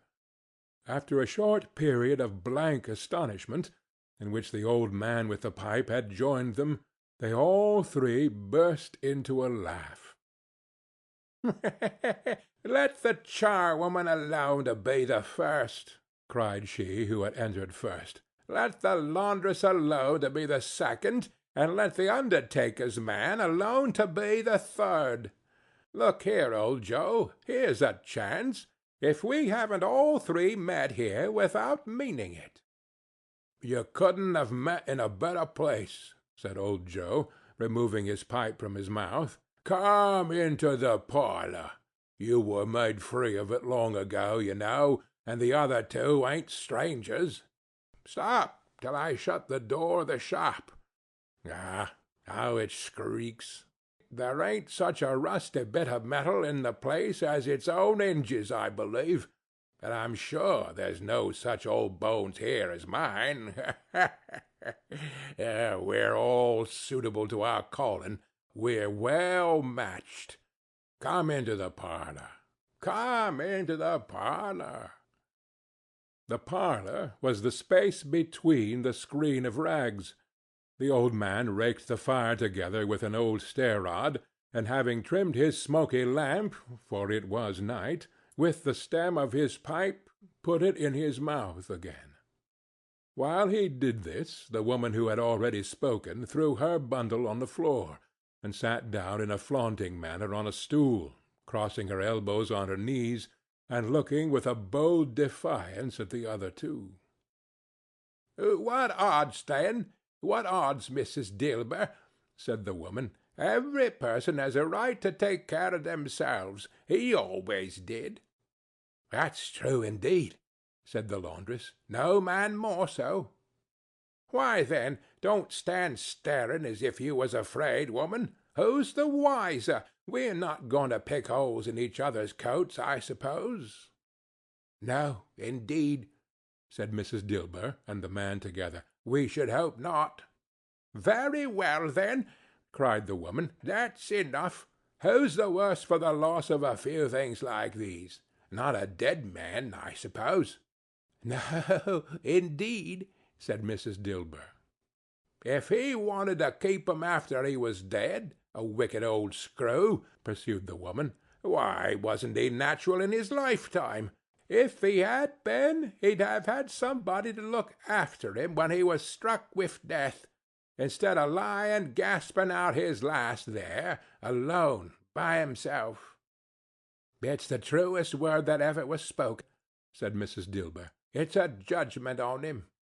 "I wish it was a little heavier judgment," replied the woman. and it should have been, you may depend on it, if I could have laid my hands on anything else. Open that bundle, old Joe, and let me know the value of it. Speak out plain. I'm not afraid to be the first, nor afraid for them to see it. We know pretty well that we were helping ourselves before we met here, I believe. It's no sin. Open the bundle, Joe." But the gallantry of her friends would not allow of this, and the man in faded black, mounting the breach first, produced his plunder. It was not extensive. A seal or two, a pencil case, a pair of sleeve buttons, and a brooch of no great value were all. They were severally examined and appraised by old Joe, who chalked the sums he was disposed to give for each upon the wall, and added them up into a total when he found there was nothing more to come. "That's your account," said Joe, "and I wouldn't give another sixpence if I was to be boiled for not doing it. Who's next?" Mrs. Dilber was next. Sheets and towels, a little wearing apparel, 2 old-fashioned silver teaspoons, a pair of sugar tongs, and a few boots. Her account was stated on the wall in the same manner. "I always give too much to ladies. It's a weakness of mine, and that's the way I ruin myself," said old Joe. "That's your account. If you asked me for another penny, and made it an open question, I'd repent of being so liberal and knock off half a crown." "And now undo my bundle, Joe," said the first woman.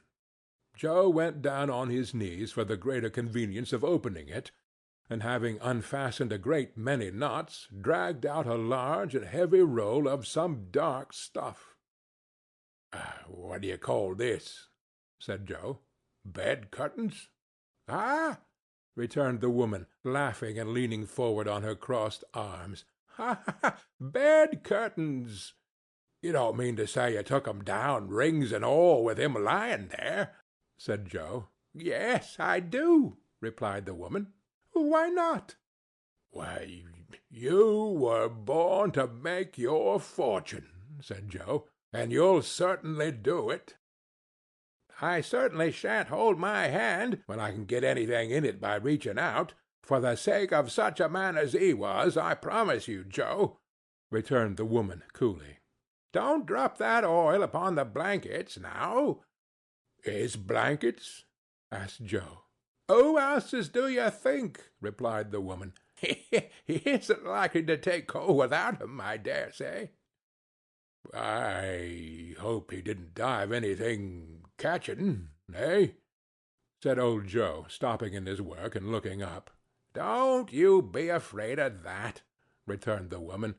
"I ain't so fond of his company that I'd loiter about him for such doings, if he did. Ah, you may look through that shirt till your eyes ache, but you won't find a hole in it, nor a threadbare place. It's the best he had, and a fine one, too. They'd have wasted it if it hadn't been for me." "What do you call wasting it?" asked old Joe. "Well, putting it on him to be buried in, to be sure," replied the woman with a laugh. "Somebody was fool enough to do it, but I took it off again. If calico ain't good enough for such a purpose, it isn't good enough for anything. It's quite as becoming to the body. He can't look uglier than he did in that one." Scrooge listened to this dialogue in horror. As they sat grouped about their spoil in the scanty light afforded by the old man's lamp, he viewed them with a detestation and disgust which could hardly have been greater, though they had been obscene demons marketing the corpse itself. "Ha, ha, ha!" laughed the same woman, when old Joe, producing a flannel bag with money in it, told out their several gains upon the ground. "This is the end of it, you see. He frightened every one away from him when he was alive, to profit us when he was dead. Ha, ha, ha, ha!" "Spirit," said Scrooge, shuddering from head to foot, I see. The case of this unhappy man might be my own. My life tends that way now. Merciful heaven! What is this?"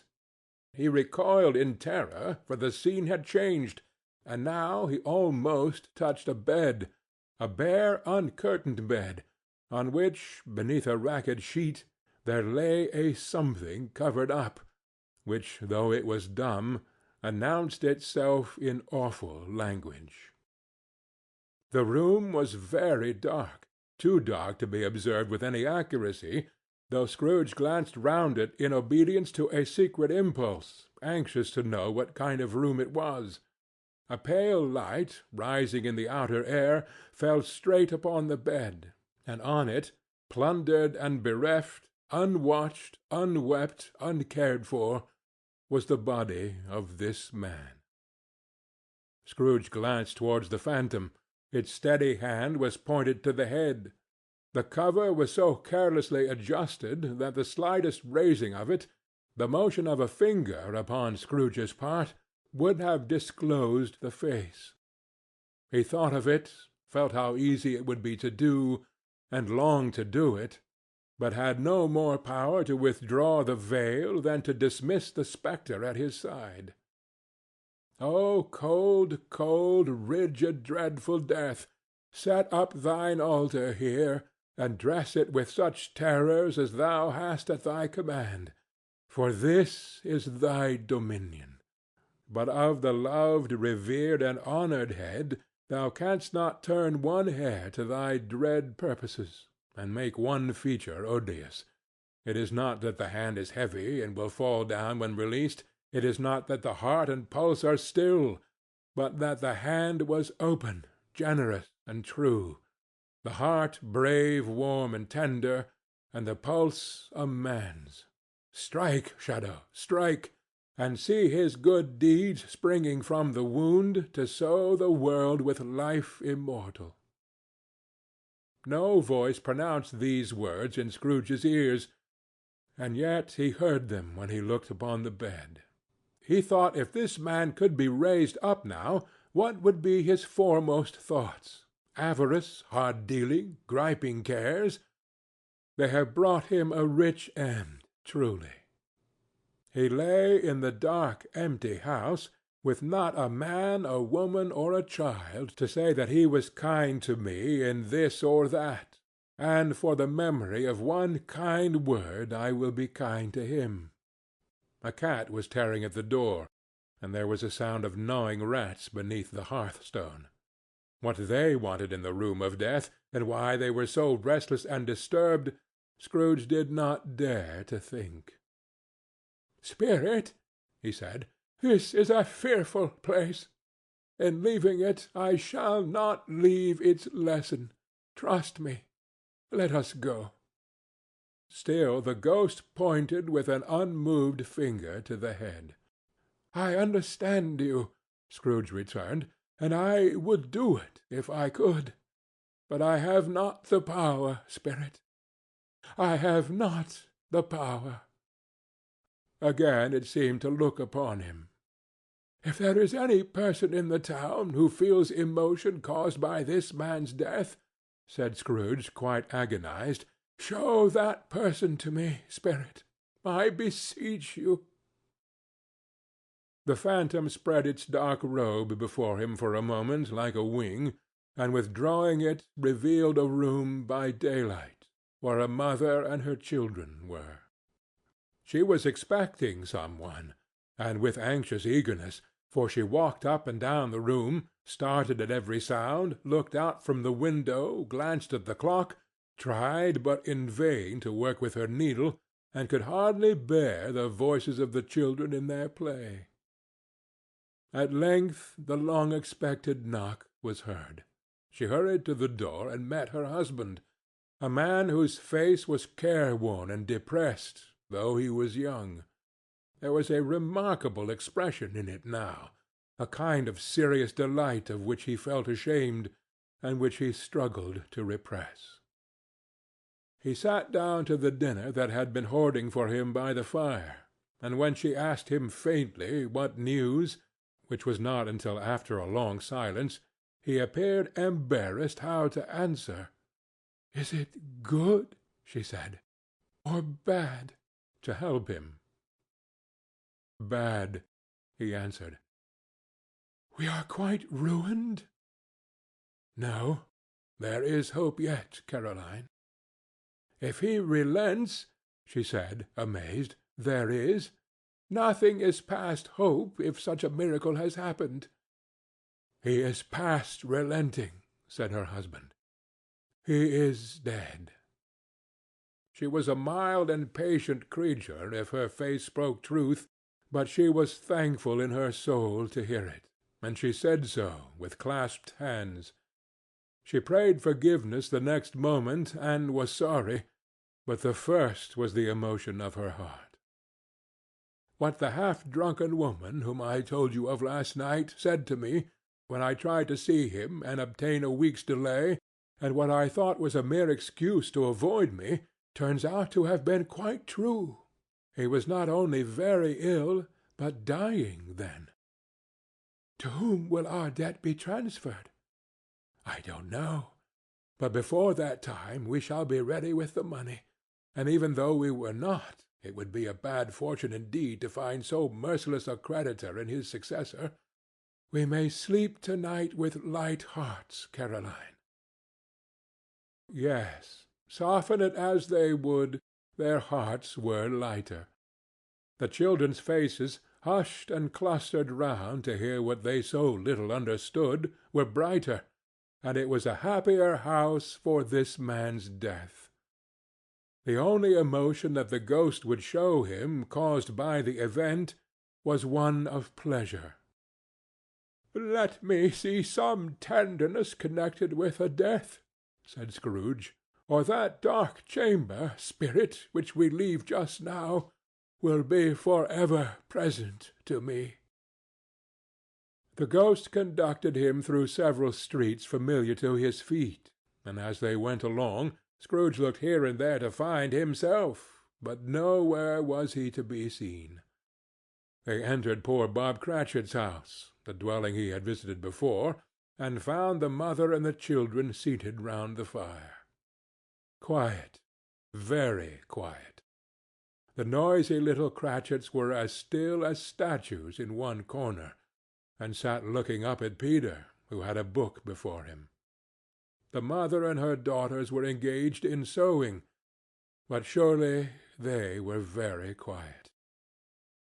"And he took a child and set him in the midst of them." Where had Scrooge heard these words? He had not dreamed them. The boy must have read them out as he and the spirit crossed the threshold. Why did he not go on? The mother laid her work upon the table, and put her hand up to her face. "The colour hurts my eyes," she said. "The colour? Oh, poor Tiny Tim!" "They're better now again," said Cratchit's wife. "It makes them weak by candlelight, and I wouldn't show weak eyes to your father when he comes home for the world. It must be near his time." "Past it, rather," Peter answered, shutting up his book. "But I think he has walked a little slower than he used, these few last evenings, mother." They were very quiet again. At last she said, and in a steady, cheerful voice that only faltered once, I have known him walk with Tiny Tim upon his shoulder, very fast indeed." "And so have I," cried Peter, "often." "And so have I," explained another. So had all. "But he was very light to carry," she resumed, intent upon her work, "and his father loved him, so it was no trouble, no trouble. Ah, and there is your father at the door." She hurried out to meet him, and little Bob, in his comforter—he had need of it, poor fellow—came in. His tea was ready for him on the hob, and they all tried who should help him to it most. Then the two young Cratchits got upon his knees, and laid, each child a little cheek, against his face, as if they said, "Don't mind it, father. Don't be grieved." Bob was very cheerful with them, and spoke pleasantly to all the family. He looked at the work upon the table, and praised the industry and speed of Mrs. Cratchit and the girls. They would be done long before Sunday, he said. "Sunday! You went to-day, then, Robert?" said his wife. "Yes, my dear," returned Bob. "I wish you could have gone. It would have done you good to see how green a place it is. But you'll see it often. I promised him that I would walk there on a Sunday." "My little child!" cried Bob. "My little child!" He broke down all at once. He couldn't help it. If he could have helped it, he and his child would have been further apart, perhaps, than they were. He left the room and went upstairs into the room above, which was lighted cheerfully and hung with Christmas. There was a chair set close beside the child, and there were signs of someone having been there lately. Poor Bob sat down in it, and when he had thought a little and composed himself, he kissed the little face. He was reconciled to what had happened, and went down again quite happy. They drew about the fire and talked, the girls and mother working still. Bob told them of the extraordinary kindness of Mr. Scrooge's nephew, whom he had scarcely seen but once, and who, meeting him in the street that day, and seeing that he looked just a little down, you know, said Bob, inquired what had happened to distress him. "On which," said Bob, "for he is the pleasantest spoken gentleman you ever heard, I told him. 'I am heartily sorry for it, Mr. Cratchit,' he said, 'and heartily sorry for your good wife.' By the by, how he ever knew that, I don't know." "Knew what, my dear?" "Why, that you were a good wife," replied Bob.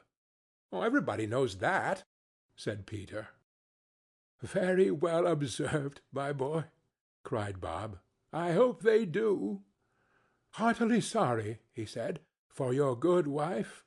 If I can be of service to you in any way," he said, giving me his card, "that's where I live. Pray come to me." Now, it wasn't, cried Bob, for the sake of anything he might be able to do for us, so much as for his kind way, that this was quite delightful. It really seemed as if he had known our Tiny Tim, and felt with us. "I'm sure he's a good soul," said Mrs. Cratchit. "You would be surer of it, my dear," returned Bob, "if you saw and spoke to him.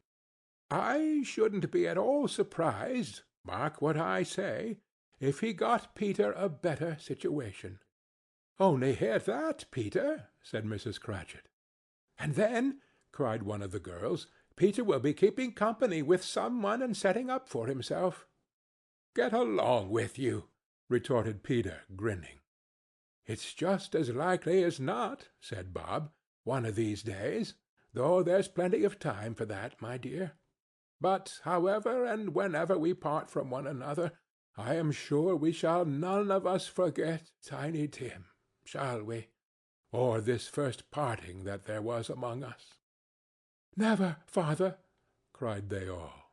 "And I know," said Bob, "I know, my dears, that when we recollect how patient and how mild he was, although he was a little child, we shall not quarrel easily among ourselves, and forget poor Tiny Tim in doing it." "No, never, father," they all cried again. "I am very happy," said little Bob. "I am very happy." Mrs. Cratchit kissed him, his daughters kissed him, the two young Cratchits kissed him, and Peter and himself shook hands. "Spirit of Tiny Tim, thy childish essence was from God." "Spectre," said Scrooge, "something informs me that our parting moment is at hand. I know it, but I know not how. Tell me what man that was whom we saw lying dead." The ghost of Christmas yet to come conveyed him, as before, though at a different time, he thought. Indeed, there seemed no order in these latter visions, save that they were in the future, into the resorts of business men, but showed him not himself. Indeed, the spirit did not stay for anything, but went straight on, as to the end just now desired, until besought by Scrooge to tarry for a moment. "This court," said Scrooge, "through which we hurry now, is where my place of occupation is, and has been for a length of time. I see the house. Let me behold what I shall be in days to come." The spirit stopped. The hand was pointed elsewhere. "The house is yonder," Scrooge exclaimed. "Why do you point away?" The inexorable finger underwent no change. Scrooge hastened to the window of his office and looked in. It was an office still, but not his. The furniture was not the same, and the figure in the chair was not himself. The phantom pointed as before. He joined it once again, and wondering why and whither he had gone, accompanied it until they reached an iron gate. He paused to look round before entering. A churchyard. Here, then, the wretched man whose name he had now to learn lay underneath the ground.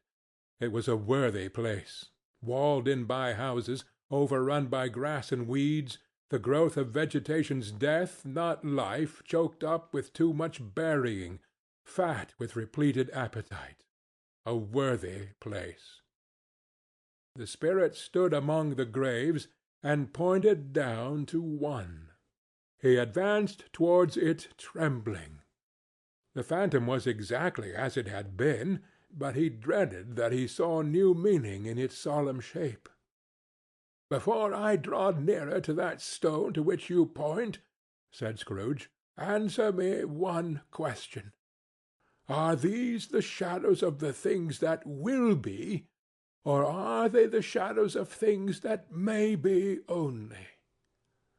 Still the ghost pointed downward to the grave by which it stood. "Men's courses will foreshadow certain ends, to which, if persevered in, they must lead," said Scrooge. "But if the courses be departed from, the ends will change. Say it is thus with what you show me." The spirit was unmovable as ever. Scrooge crept towards it, trembling as he went, and following the finger, read upon the stone of the neglected grave his own name, Ebenezer Scrooge. "Am I the man that lay upon the bed?" he cried upon his knees. The finger pointed from the grave to him and back again. "No, spirit! No, no, no!" The finger still was there. "Spirit!" he cried, tightly clutching at its robe. "Hear me! I am not the man I was. I will not be the man I must have been but for this intercourse. Why show me this if I am past all hope?" For the first time the hand appeared to shake. "Good spirit," he pursued, as down upon the ground he fell before it, "your nature intercedes for me, and pities me. Assure me that I yet may change these shadows you have shown me by an altered life." The kind hand trembled.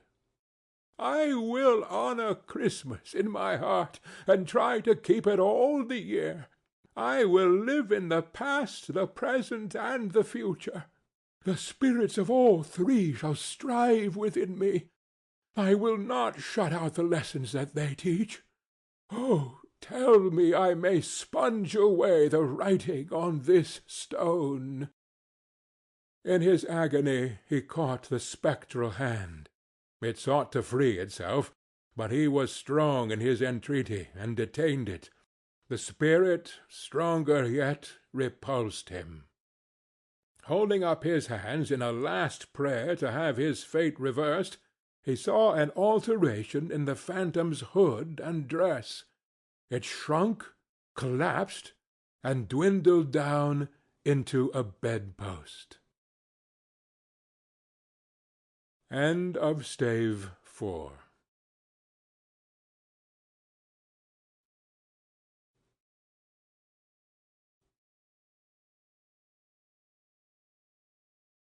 A Christmas Carol by Charles Dickens. Stave 5. The End of It. Yes, and the bedpost was his own. The bed was his own. The room was his own. Best and happiest of all, the time before him was his own to make amends in. "I will live in the past, the present, and the future," Scrooge repeated, as he scrambled out of bed. "The spirits of all three shall strive within me. Oh, Jacob Marley, heaven and the Christmas time be praised for this. I say it on my knees, old Jacob, on my knees."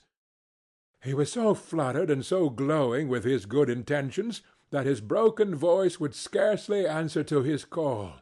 He had been sobbing violently in his conflict with the spirit, and his face was wet with tears. "They are not torn down," cried Scrooge, folding one of his bed-curtains in his arms. "They are not torn down, rings and all. They are here. I am here. The shadows of the things that would have been may be dispelled. They will be. I know they will." His hands were busy with his garments all this time, turning them inside out, putting them on upside down, tearing them, mislaying them, making them parties to every kind of extravagance. I don't know what to do," cried Scrooge, laughing and crying in the same breath, and making a perfect raccoon of himself with his stockings.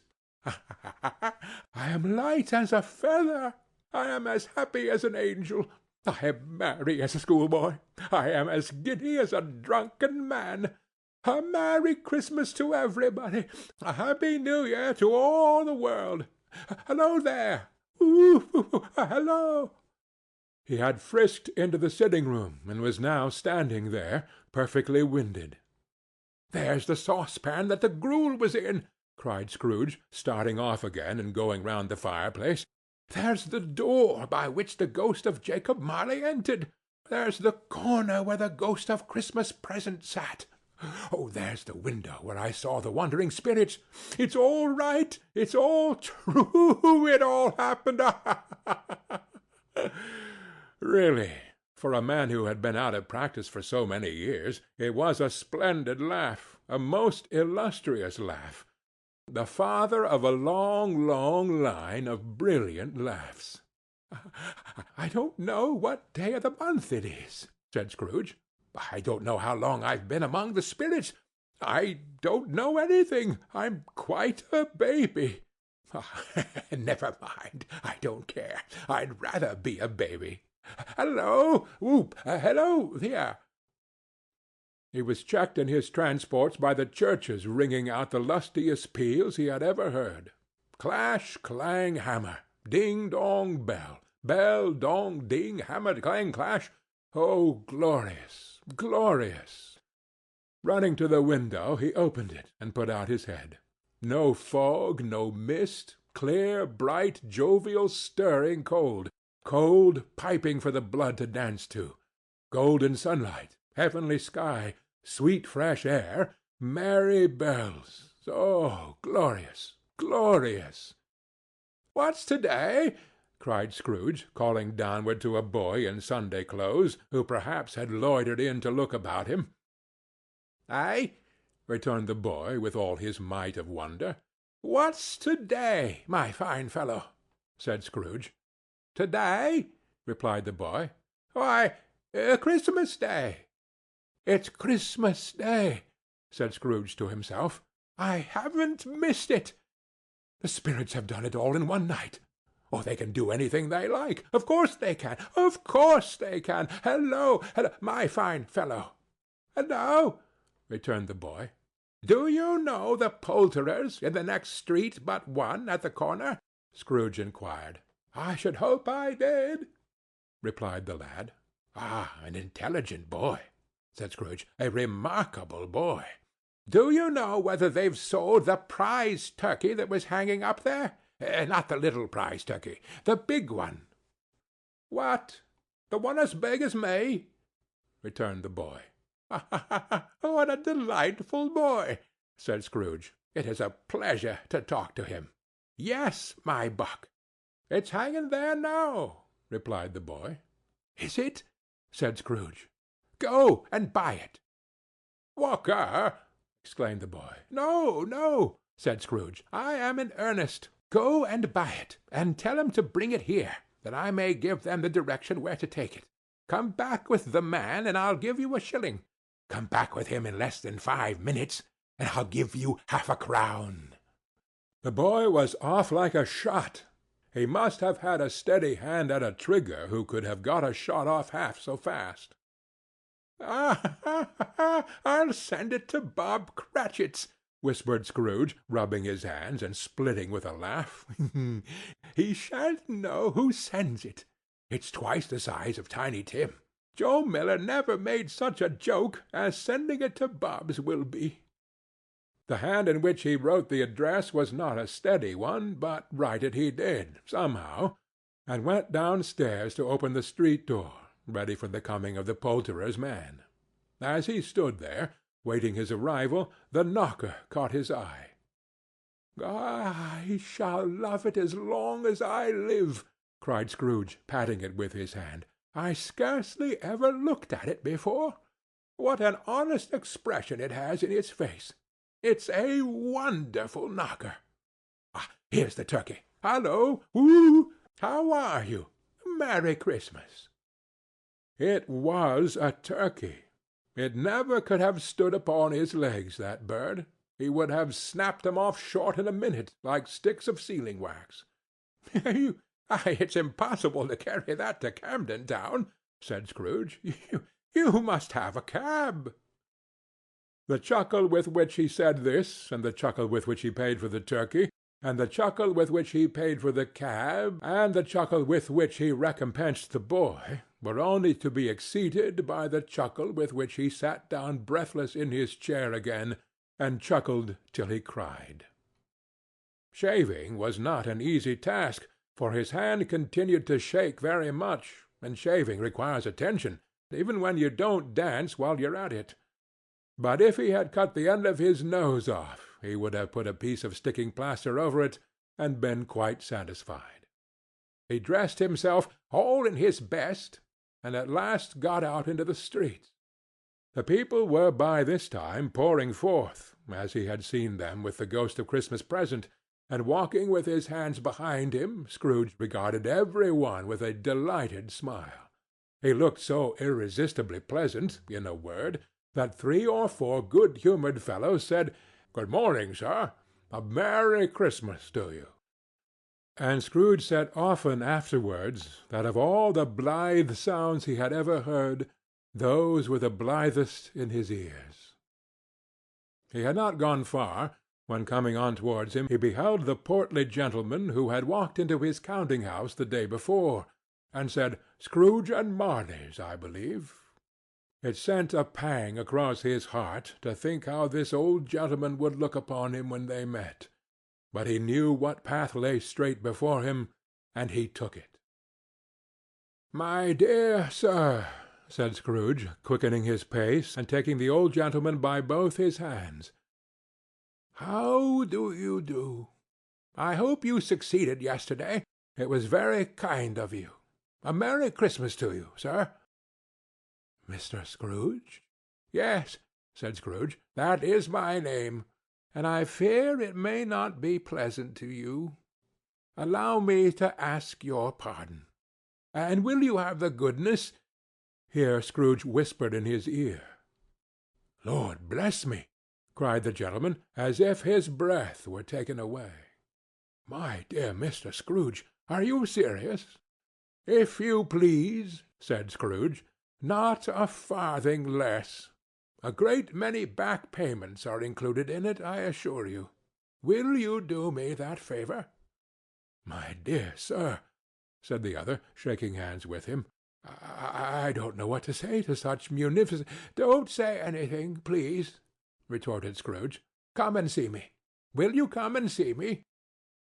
"I will," cried the old gentleman, and it was clear he meant to do it. "Thank ye," said Scrooge. "I am much obliged to you. I thank you 50 times. Bless you."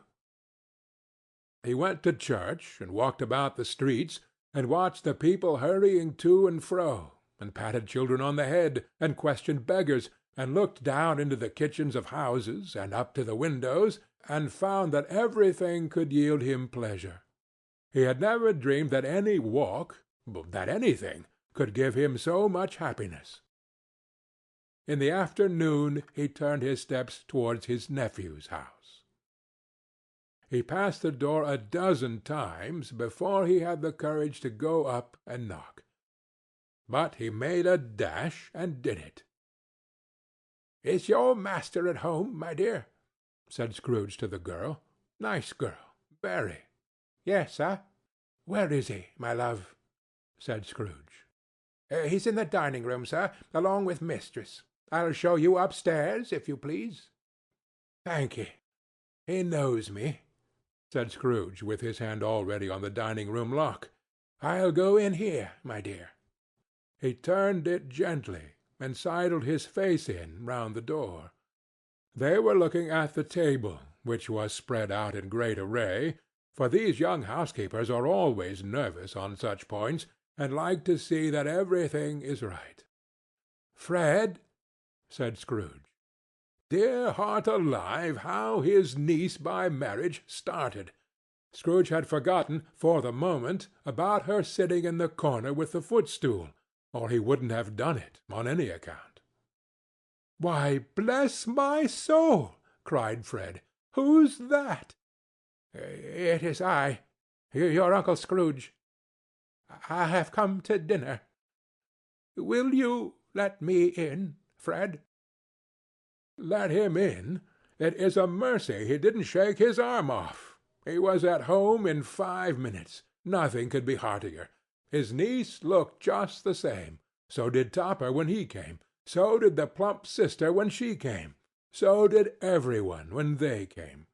Wonderful party, wonderful games, wonderful unanimity, wonderful happiness. But he was early at the office next morning. Oh, he was early there. If he could only be there first, and catch Bob Cratchit coming in late, that was the thing he had set his heart upon. And he did it. Yes, he did. The clock struck 9. No Bob. 1/4 past. No Bob. He was full 18 minutes and a half behind his time. Scrooge sat with his door wide open, that he might see him come into the tank. His hat was off before he opened the door, his comforter too. He was on his stool in a jiffy, driving away with his pen, as if he were trying to overtake 9 o'clock. "Hallo!" growled Scrooge in his accustomed voice, as near as he could feign it. "What do you mean by coming here at this time of day?" "I am very sorry, sir," said Bob. "I am behind my time." "You are?" repeated Scrooge. "Yes, I think you are. Step this way, sir, if you please." "It's only once a year, sir," pleaded Bob, appearing from the tank. "It shall not be repeated. I was making rather merry yesterday, sir." "Now, I'll tell you what, my friend," said Scrooge. "I am not going to stand this sort of thing any longer. And therefore," he continued, leaping from his stool and giving Bob such a dig in the waistcoat that he staggered back into the tank again, "and therefore I am going to raise your salary." Bob trembled, and got a little nearer to the ruler. He had a momentary idea of knocking Scrooge down with it, holding him, and calling to the people in the court for help and a strait waistcoat. "A Merry Christmas, Bob," said Scrooge, with an earnestness that could not be mistaken, as he clapped him on the back. "And a merrier Christmas, Bob, my good fellow, than I have given you for many a year. I'll raise your salary, and endeavor to assist your struggling family. And we will discuss your affairs this very afternoon over a Christmas bowl of smoking bishop, Bob.